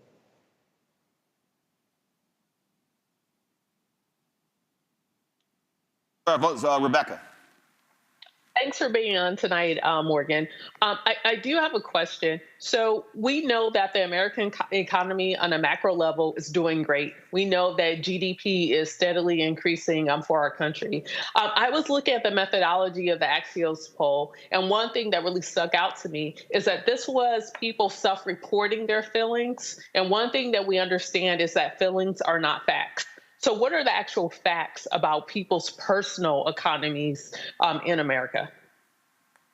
Well, that's a great point. And, I do think it's interesting. Like I say, the sentiment seems to be one of great optimism. But I do think sometimes it doesn't mean that we aren't being a little delusional, And so looking at the fact that retail spending was higher in the end of the year, people were certainly embracing the holidays, that people were spending a lot of that money on restaurants and bars, that can be an indicator of consumer confidence, but it also could be that we're maybe overspending, and seeing the level of credit card debt that people are holding. Yes, we want to live in the moment. Yes, we're still trying to take advantage of everything after the pandemic, but maybe we're not necessarily aware of some of those dynamics we're talking about and the lack of certainty ahead in 2024, 2025. So I think you're absolutely right that though the overall sentiment does seem to be a positive one, that people, are feeling good about their finances, feeling good about the future in this Axios poll, it doesn't necessarily mean at all that everything is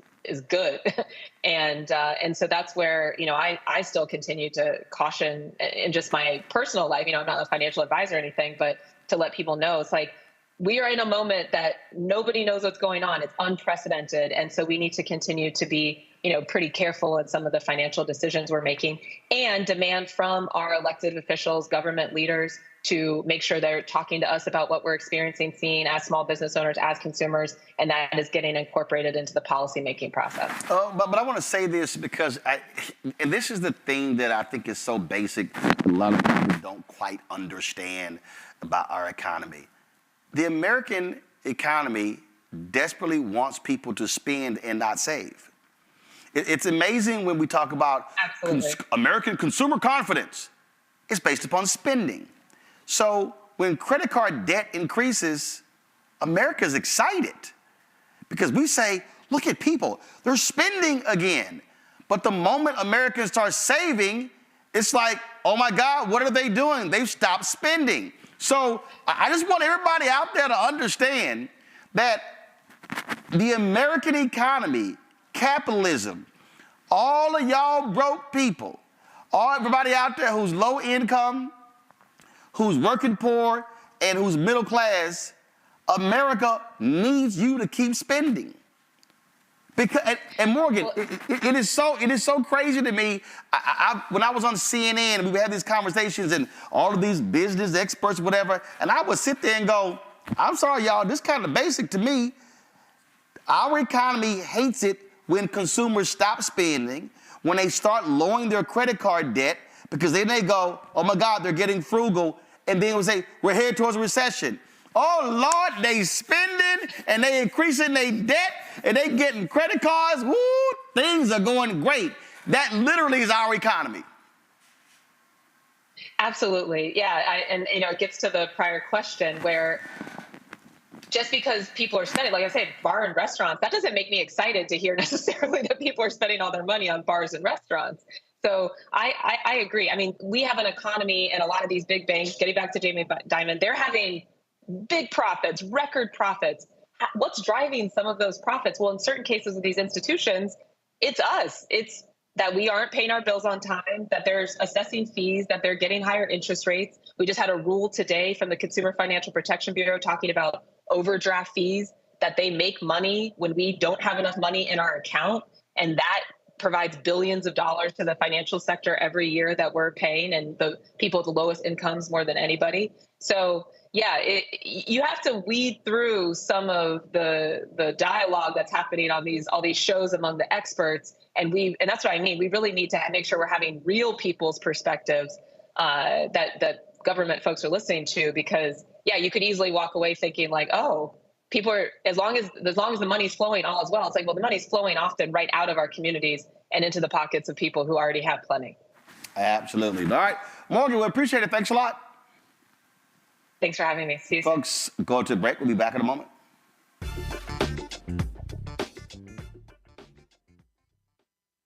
When you talk about blackness and what happens in black culture, we're about covering these things that matter to us, speaking to our issues and concerns. This is a genuine people-powered movement. There's a lot of stuff that we're not getting. You get it, and you spread the word. We wish to plead our own cause.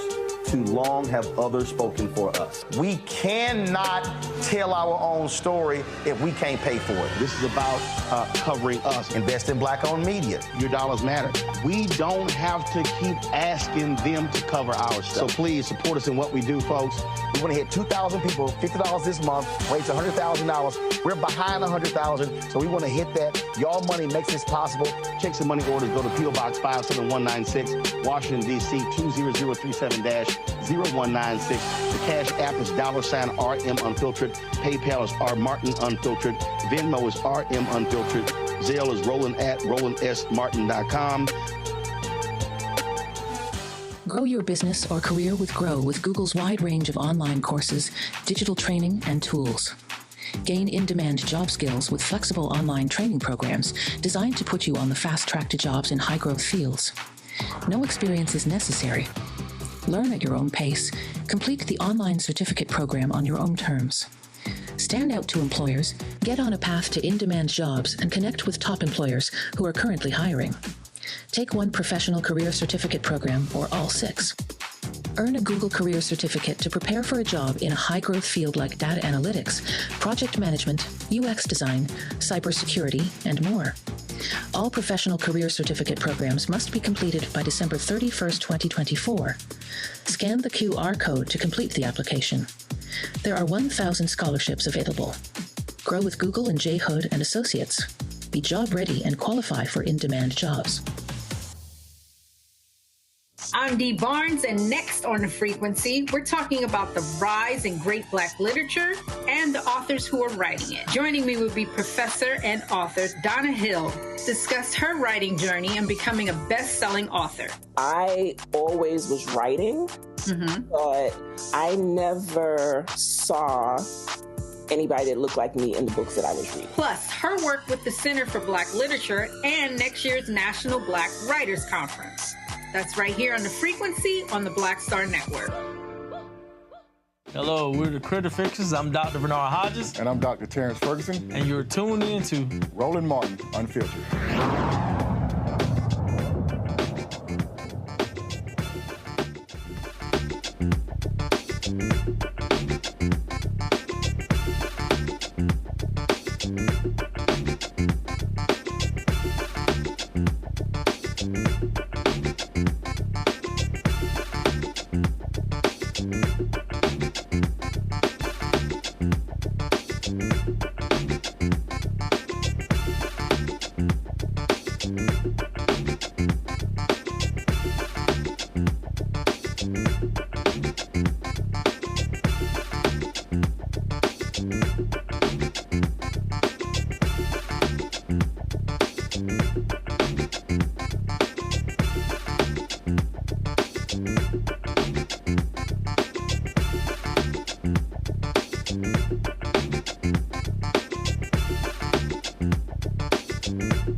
The clock is ticking for the Biden administration to ban menthol cigarettes, folks. This has been an ongoing focus. Health advocates say January 20th is the critical day for the decision because the U.S. Food and Drug Administration, the agency that is behind the proposed ban, will need a year for full implementation.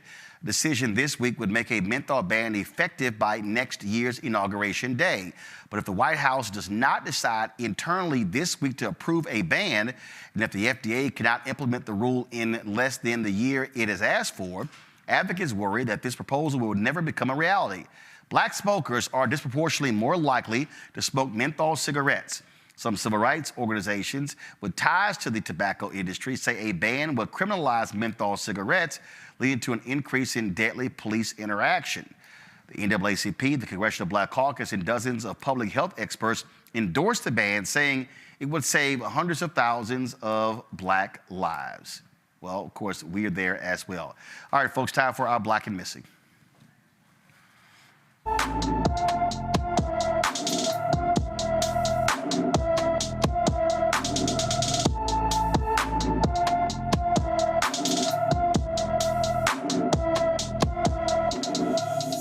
Lousiaina Morales has been missing from Columbia, South Carolina since September 17th. The 15-year-old is 4 feet 9 inches tall, weighs 119 pounds with brown hair and brown eyes. Anyone with information about Lousiaina Morales is urged to call the Richland County, South Carolina Sheriff's Department at 803-576-3000, 803-576-3000.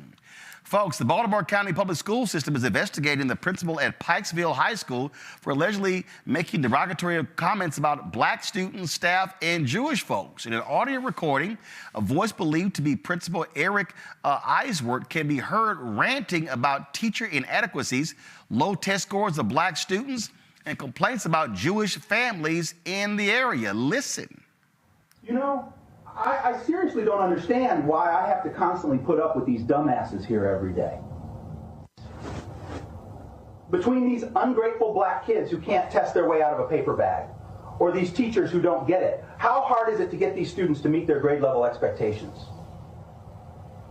Lawrence and Ravenel should have never been hired. And don't let me get started on DJ. I'm going to drag his black ass out of here one way or another. I'm going to get something to stick. I'm just so sick of the inadequacies of these people. And if I have to get one more complaint from one more Jew in this community, I'm going to join the other side. Well, this statement went out from the Baltimore County Public Schools this morning. The BCPS Department of Schools received information regarding an audio recording allegedly of the principal of Pikesville High School that is circulating on social media and to the Pikesville High School community. On the recording, an individual is heard making highly offensive and inappropriate statements about African-American students. Pikesville High School staff and, okay, first of all, y'all, our audience can't sit here and, they can't see that small graphic. Give me 1 second. Come back to me. But yeah, I know they can't see that graphic. All right, hold on. We got to blow that up, y'all. No. The person at home cannot see that graphic because that graphic is too doggone small. We got to increase the words. Now, I done told y'all that. We're supposed to sit here and change those graphics. Now, come to my phone, please.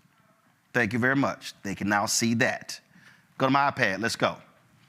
Now, let me start again. This morning, the BCPS Department of Schools received information regarding an audio recording allegedly of the principal of Pikesville High School that is circulating on social media and to the Pikesville High School community. On the recording, an individual is heard making highly offensive and inappropriate statements about African-American students, Pikesville High School staff, and Pikesville Jewish community. These statements are deeply disturbing and do not reflect the core values of our school system. Although BCPS cannot confirm the veracity of this recording at this time, we're taking this matter seriously and have launched an investigation. Once we determine the facts, we will swiftly address this incident. I understand how upsetting this recording is for many members of the Team BCPS community. I want to reiterate our unwavering commitment to the 110,000 students, 20,000 staff members, and our richly diverse community members who all help make BCPS an incredibly special school system. We will not tolerate disparaging remarks about any member of the Team BCPS community. Dr. Miriam Rogers, Superintendent. Ooh, Lord, that was something else, Rebecca. I mean, can we see his face? I want to see who allegedly said this. Like, I need a face to the voice so that I can hear what he said again and then actually see the face to say it. Look, people are under stress. They are wilding out. His comments are obviously inappropriate. I mean, are there issues with students being below grade level and not being proficient, especially coming out the pandemic? Absolutely. Should there be some long-term solutions to address it, to make sure that students who are in public school are actually getting quality education? Absolutely. This sounded like someone who was very frustrated, and what's very unfortunate for him, he's probably going to be out of his job. But really, can we get his face? I want to see what this man looks like. All I'm saying is I was just sitting here like, bruh, you were having a bad day, Robert. You know what? I've been making this argument for years, ever since Justin Timberlake came out that one time with cornrows and a bandana and did a little moonwalk, and people invited him to the cookout. Y'all got to stop being so liberal with these invites to the cookout, because people get real comfortable real quick.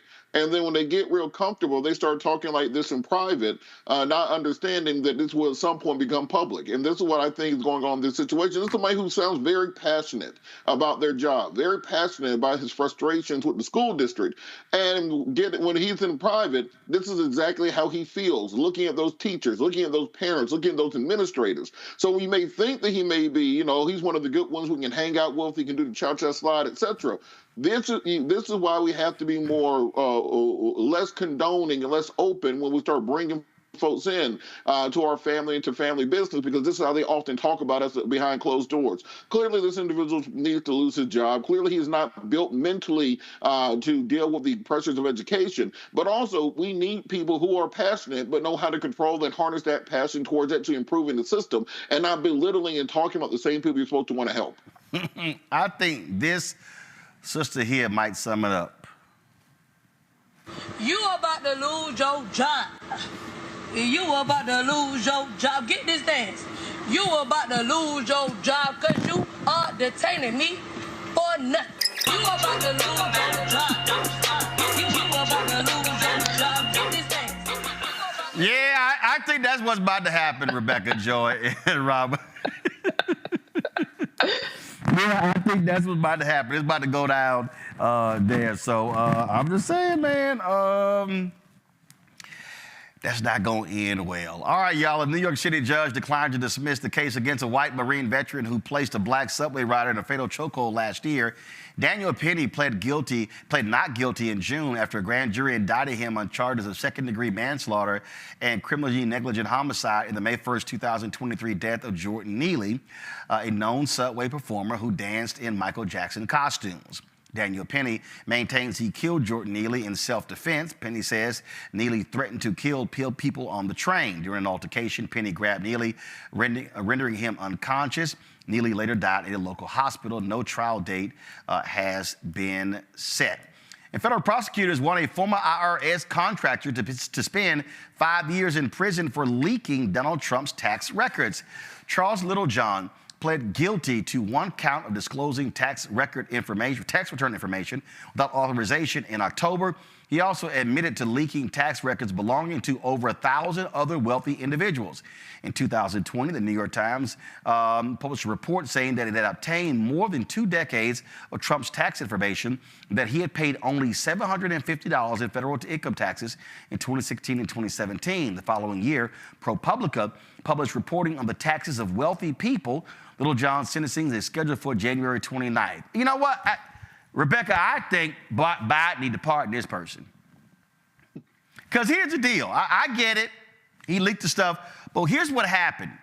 We then found out how people like Ken Griffin, the billionaire, used to be in Chicago and now moved to Florida, how he spent more than $11 million fighting changes to the tax code. We finally saw how many of these rich folks in America have been cheating the government out of billions upon billions of dollars as a result of this. I think Lil John did a public service.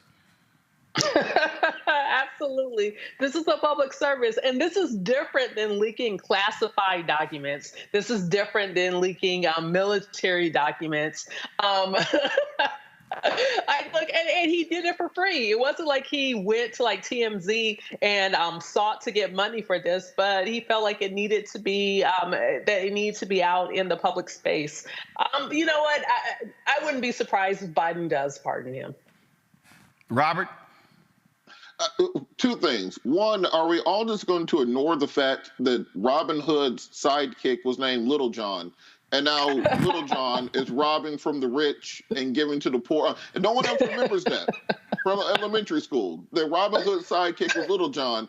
And Little John is robbing. But look, at the same time, I understand this has to be legal. If we make an exception for him just because of people we disagree with, then we have to make exceptions for everybody. Blah, blah, blah, blah, blah. Somebody get this man on a plane to Ecuador immediately. We have to protect him at all costs. This is exactly the type of people that we need exposing this information. Wherever Julian Assange is at, wherever Edward Snowden is hiding out at, let's put together a GoFundMe and get this man to safety. This is the information we need to understand just exactly how corrupt our government is, because they will audit you and take you to prison for filling out a form incorrectly or not paying taxes on some money you won at the casino. Meanwhile, we find out that the millionaires and billionaires have been gaming the system for generations, and they're the first ones to come out on TV saying, well, we can't do this to the tax code because we have to pay down the deficit and debt. No, what they're saying is we have to take money and programs out the hands of poor people so that we can keep getting our tax cuts, and then even the cut taxes that you do charges,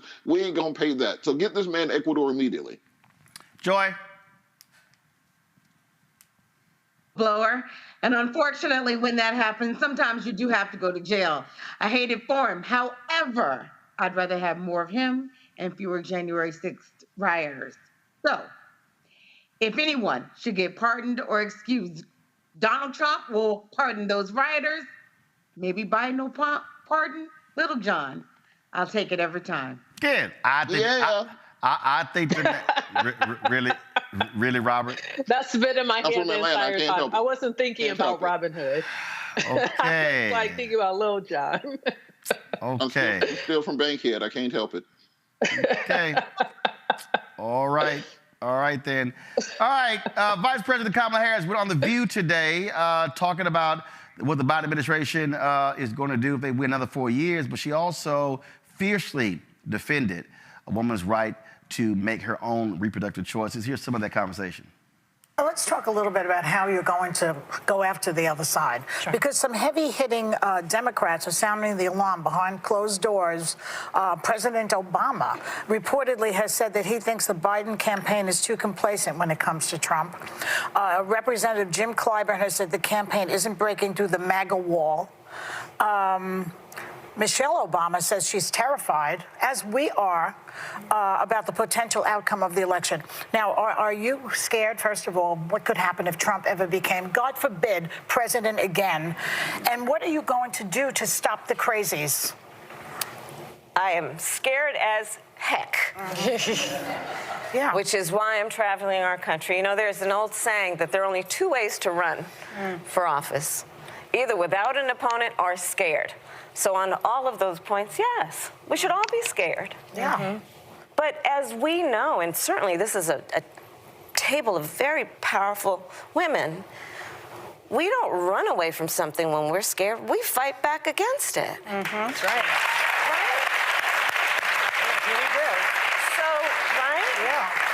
So many of us know when we are scared for the future of our children, do we then stay in bed with the covers over our head? Nope. No. We can't. We can't. We cannot. No. And this is where this election requires, rightly, that President Biden and I and all of us who are part of this administration, we got to earn re-election. There is no question. We got to be on the road. Listen, in the last 2 weeks, I've been to Georgia, I've been to Nevada, I've been to North Carolina, I've been to South Carolina twice in the first 2 weeks of this year. I will be out on the road. We have to earn the re-elect, and we have to communicate what we have achieved. Yes. And that is going to be one of our big challenges. We've done a lot of good work. We need to let people know who brung it to them. These are obviously going to be important places to go to, and I dare say, Joy, they have to be completely aggressive. We talked about it. I completely disagree with Jamie Dimon. I think you got to call it for like it is. You've got to say what these people want to do. You got to talk about how Trump wants to attack everyone. He wants to use the Department of Justice to target it. He's already said he will use the IRS to investigate and audit his enemies. He's already said the FCC, he's pretty stupid on this one, how the FCC should pull the licenses of MSNBC and CNN because they did not carry his speech the night of the Iowa caucuses. He's too dumb to understand that the FCC has no jurisdiction over cable television. They only have jurisdiction over broadcast licenses, and that's ABC, NBC, CBS, and those broadcast channels. And so they have to be absolutely aggressive and leave everything on the field and hit him with everything because he's already proven you cannot dance with the devil. He is pure evil, and you must call it what it is. As my grandmother said, if you let the devil ride, he'll want to drive. We literally have to cut it off. We have him because we appeased him and we let it go on too far before. So what you're seeing is cable companies making an independent decision not to carry him because of all the lies. He can't keep up. If he would tell the truth, he would be aired. End of story. What I loved about what Kamala Harris, my soror, was doing on The View today, she was really talking not about Donald Trump. Yes, that's where the conversation partly was, but it was also about what the Biden-Harris administration has been doing for the American people, will be doing for the American people if you give them another opportunity. And she's saying, we're going to fight for you and that we have to finish the job and that we've done things for you already and we care enough, we respect you enough to tell you about those things so that you can not just go out and vote against Donald Trump, although that would be reason enough, but you can actually go out and vote for something. If you like the way the economy is going, maybe not the way it is right now, but where it's heading, you have to then have some consistency and have an administration, a president and a vice president who put you first. Jamie Dimon is a joke. He is wrong today. He's a classic example of why you can't let everybody in the barbecue, as we did years ago. We tried to act like he is one of I don't but know. he is not. I don't know who did that. Wasn't me. Robert, go ahead. Well, you know, this is part of the issue that President Trump was in court today for raping a woman. The judge has found and put into the previous order Donald Trump raped Eugene Carroll. Now, the statute of limitations ran, so they found a civil judgment under survivor statute for sexual assault of Eugene Carroll. But it does not deny or belie the underlying fact that Donald Trump, the former president of the United States, who's currently running for president of the United States, raped a woman. That should be the 3-second ad that the DNC plays about 35 times a day on pretty much every single outlet known to mankind. Are we going to elect a rapist to be the president of the United States? And if you think that's dirty or underhanded, think about what that means to survivors of sexual assault, who have to look at somebody who will stand there and not just rape a woman, not just be found guilty of sexual assault, but then make fun of her, laugh at her, go on to CNN town hall and belittle her, say she's lying. And if the Democrats and the president aren't willing to make an issue out of that, then they don't deserve to win. And this is my issue with the president's campaign. They seem they're on autopilot or cruise control, and they're just assuming that Donald Trump will be in jail. Don't count on anybody else to beat the other team for you. You get out there and you win the race. If you're not willing to put in the work to do so, and no one else is going to be able to do it for you. Rebecca. Well, just like Joyce said, our sorority sister, Vice President Kamala Harris, and happy belated Founders Day to all the AKAs out there.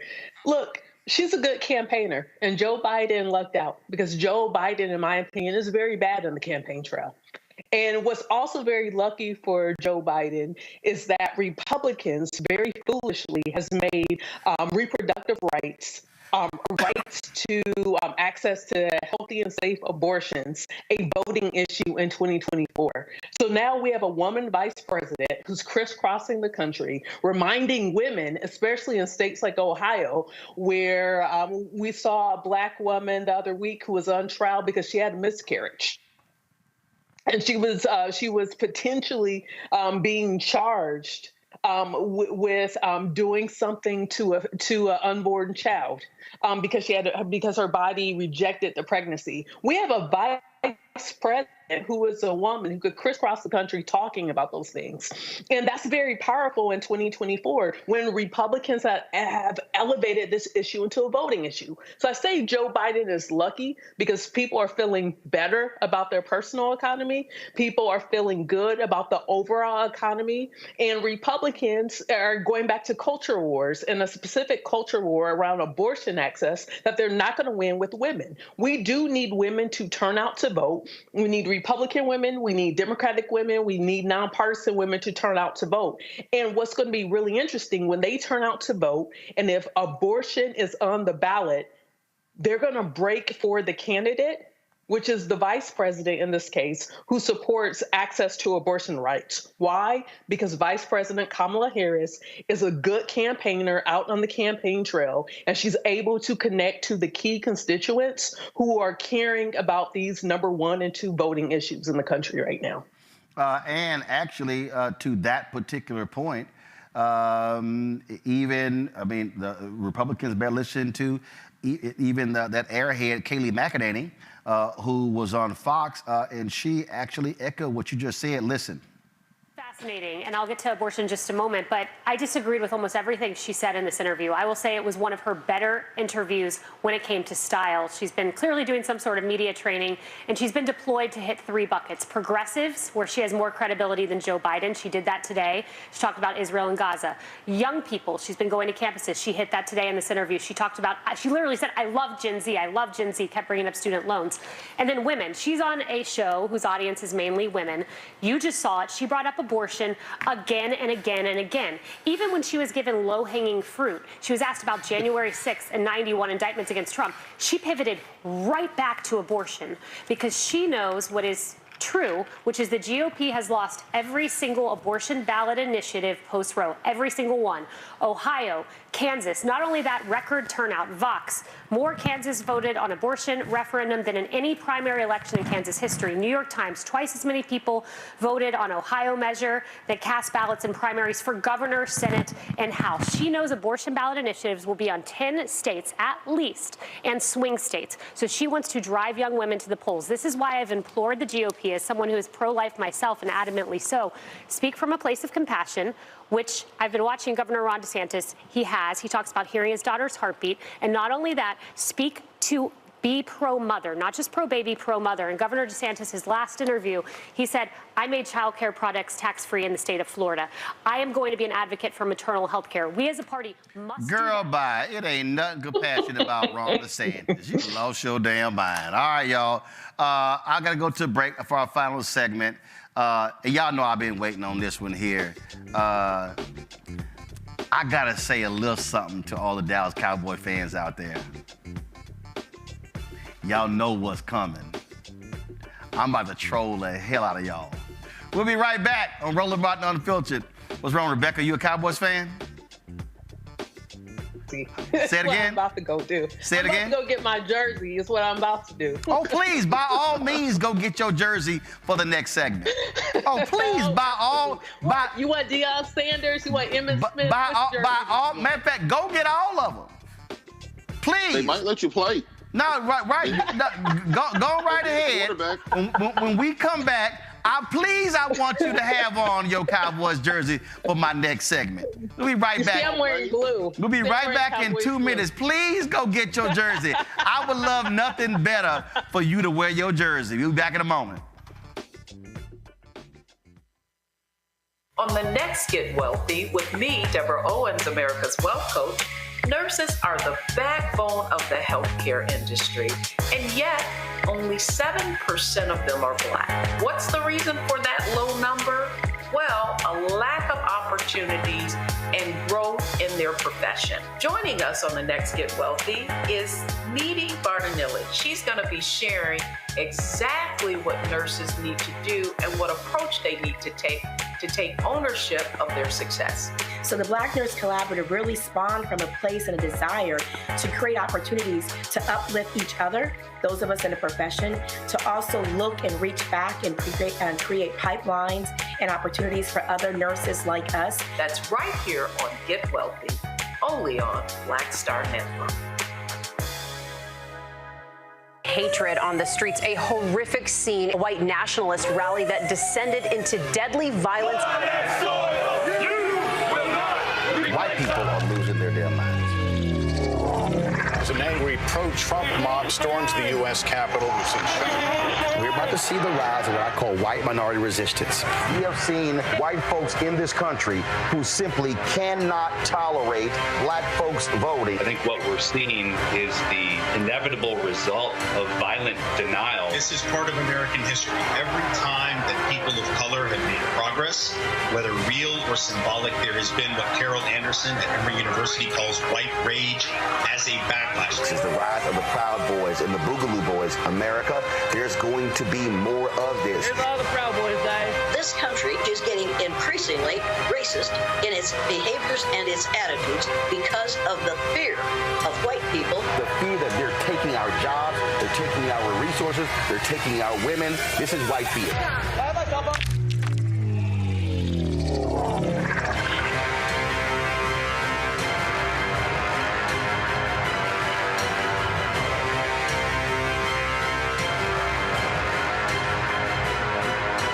Smith, creator and executive producer of The Proud Family, Louder and Prouder, and you're watching Roland Martin Unfiltered.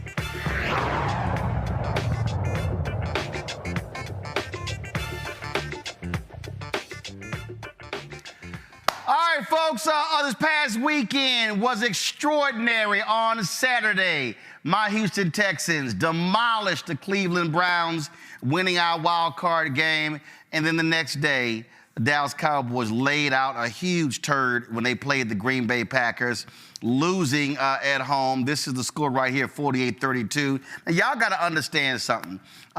Several people who work on the show, Henry Peterson, who works in production. Henry's a huge Cowboys fan. Deshaun Smith, who is our driver, a huge Cowboys fan. And Antoine Downs, who one of the freelance photographers, huge Cowboys fan. And I warned them. I said, listen, Jordan Love is going to go into y'all stadium and it's going to look like Aaron Rodgers. Henry tried to blow me off. Well, they wasn't returning many text messages come Sunday night, but there was so many different photos and videos that circulated on social media. I see Rebecca over there shaking her little head. Who little jersey you holding up? Who jersey is that? That's your little Emmitt Smith jersey. You wearing your, I got Deion Sanders. You wearing your Deion jersey. Okay, well, you going... This Terrell Owens. Okay, you got T.O. That's cute, because guess what? Not now one of them were playing Sunday. And we see what happens. So, y'all, here we go right here. There's only going to be one Texas team playing this weekend.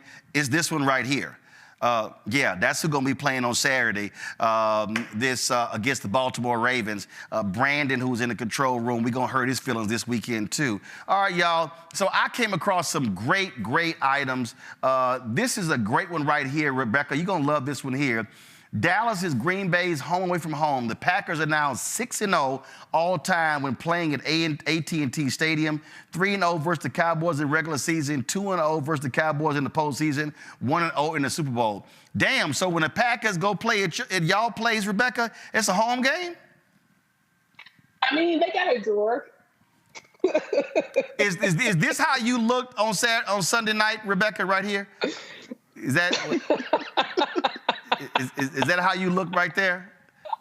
I was lit up so bad in the group chat. Oh, got you. It's still going. Yeah, and Jerry Jones was this was his quote here, I'm floored. Yeah, this was him following the loss. He was floored. I bet you wasn't just floored, Jerry. You wasn't just floored. Y'all got blown out. I thought this one here, they pulled, remember Jerry Jones was outside with the Little Rock 9. Remember that? So somebody posted Jerry Jones waiting for the Dallas defense at the locker. They pulled his Little Rock, Arkansas photo when he was out there with all them other white racists trying to keep black folks from going to school there in Little Rock. Let's see here. This was they just cut to this. Boy, they were not happy with that. They just said he was just straight ass. I mean, they were hardcore on that, Rebecca. I was like, damn. Oh, no, hold on, Rebecca. We ain't done. Now, don't give me the what had happened was they said Jerry Jones ain't been this mad since Ruby Bridges was trying to go to school. I thought that was cool. NFL team. Wait. I really love this one here. Where they said, "What's happening?" Trust me, I ain't done, Rebecca. I ain't done. Oh, this is for Henry, Antoine, and Deshaun who keep talking. Playoff wins since the Houston Texans started in 2002. Dallas Cowboys 4, Texans 5. Wow. Okay. Oh, we not done. We got some better ones. Oh, this is a pretty good one here. I got lots of comments on Facebook. The Cowboys are going to the Super Bowl on the left, on the right, not without tickets. Someone DM me that. Oh, this is a great one here. They say it's not a logo, it's a rating. Oh, that was a good one right there. Oh, I love this one right here. Boom. Homegoing services for the Dallas Cowboys. Who got the body? That was pretty. Y'all whole team got bodied. The whole team got bodied. The whole team. Who doing the fume? This is right here. I love this here. The Dallas Cowboys cycle. Season starts, beat up on bad teams. Fans get delusional. We them boys, this is our year. Choke in the playoffs. We are here. The circled one in red, Rebecca. I think that's appropriate. Oh, there's a new movie coming. Dak Prescott starring in the movie Choker. Like, it's a rebuilding year. Oh, it is? Now this was a cold-blooded one right here. No words. No words. No words on that one. No words on that one. Dakota alone. Dakota did the best. This is a great photo right here. This is the fan reaction of Cowboy fans having been consoled in the last several years. You see right there in 2021, 22, 23, and now 24. I know. I'm sorry. But y'all will get over it. Let's see here. What's next? Was this you right here? How I slept last night while my phone was blowing up with all these Dallas Cowboys sucks text messages and memes. Is that how y'all were looking? Yes. Is that how y'all were looking, Rebecca? Okay. Yes, while all right. Gotcha. Today. Okay. I thought this was a pretty interesting one. Doritos, not your year. That hurts my feelings. Ooh, and they had the Jordan crying meme on the bag. Ooh, they had the Jerry Jones crying on the bag. Ooh, that was cold-blooded. That was, not your year. Okay, all right. All right, let's see here. Let me go to, okay, so I saw this video, Lord have mercy, and I just had to play this video. Here we go.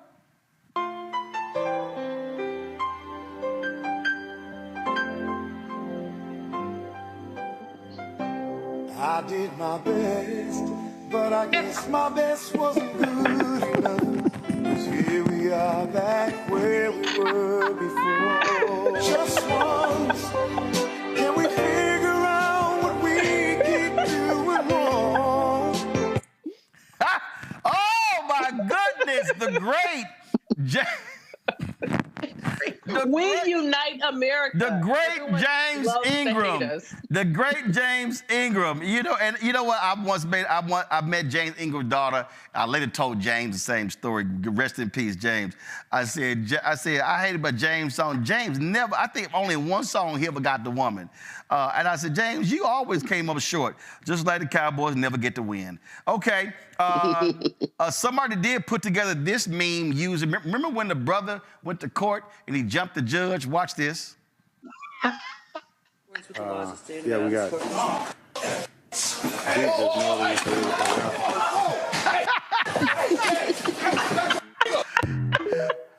So they put that one together. The Cowboys fans jumping Dak Prescott, but this is probably my favorite one. I'm trying to find it. This is on George Foster's Twitter feed. I think he goes by George Foster 72, and I think this is George and his daughter. I think, Rebecca, you're going to enjoy this. Daddy, how long has it been since the Cowboys won the Super Bowl? August for the longest time. Whoa, August for the longest. There's no Dallas Cowboy fans in sight. Are y'all still them boys after tonight? Green Bay destroyed you. No championship for you. That hasn't happened for the longest time. So much has happened since you won your last. Jerry Jones, Mike McCarthy, Dak Prescott, trash. Lost in the wild card. Green Bay just stood on your star. You haven't won it for the longest time. Maybe this won't last very long. You said you'd win this year, but you were wrong. Dak Prescott let down CeeDee Lamb. He's the interception man, and that's all that he's known for.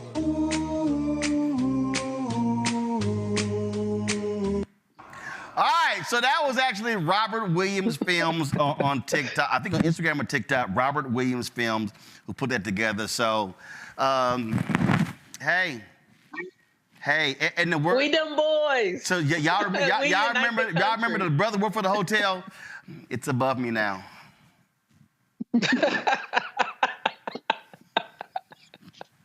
So now that y'all season is over, Rebecca, you can go ahead and wash your jerseys. There'll be no need for them brought back out because your season has concluded.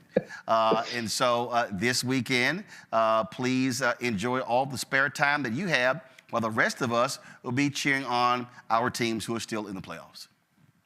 We do a public service. We unite the country. We were still them boys. Yep. We'll see y'all next year. And you know what? Y'all it's know. a rebuilding year. Y'all know. We're going to try to get to the Super Bowl. Y'all know. I done said it. I hate the Cowboys more than I hate the Klan. On that note, we out. Joy, Robert, and Rebecca, we appreciate it. Thanks so much. Folks, that's it. Roland Martin Unfiltered. I'll see y'all tomorrow. Be sure to support us in what we do. Even you Dallas fans, I know, but y'all suck. Okay, so join the Brady Funk Fan Club. So you're checking money order to P.O. Box 57196, Washington, D.C. 20037-0196. Cash App, $RM Unfiltered. PayPal, R Martin Unfiltered. Venmo is RM Unfiltered. Zelle, Roland at RolandSMartin.com. Roland at RolandMartinUnfiltered.com. Be sure to get a copy of my book, White Fear, How the Browning of America is Making White Folks Lose Their Minds. Available at bookstores nationwide. Folks, I'll see y'all tomorrow. Holla! Network is here. Oh, no punch! I'm real revolutionary right now.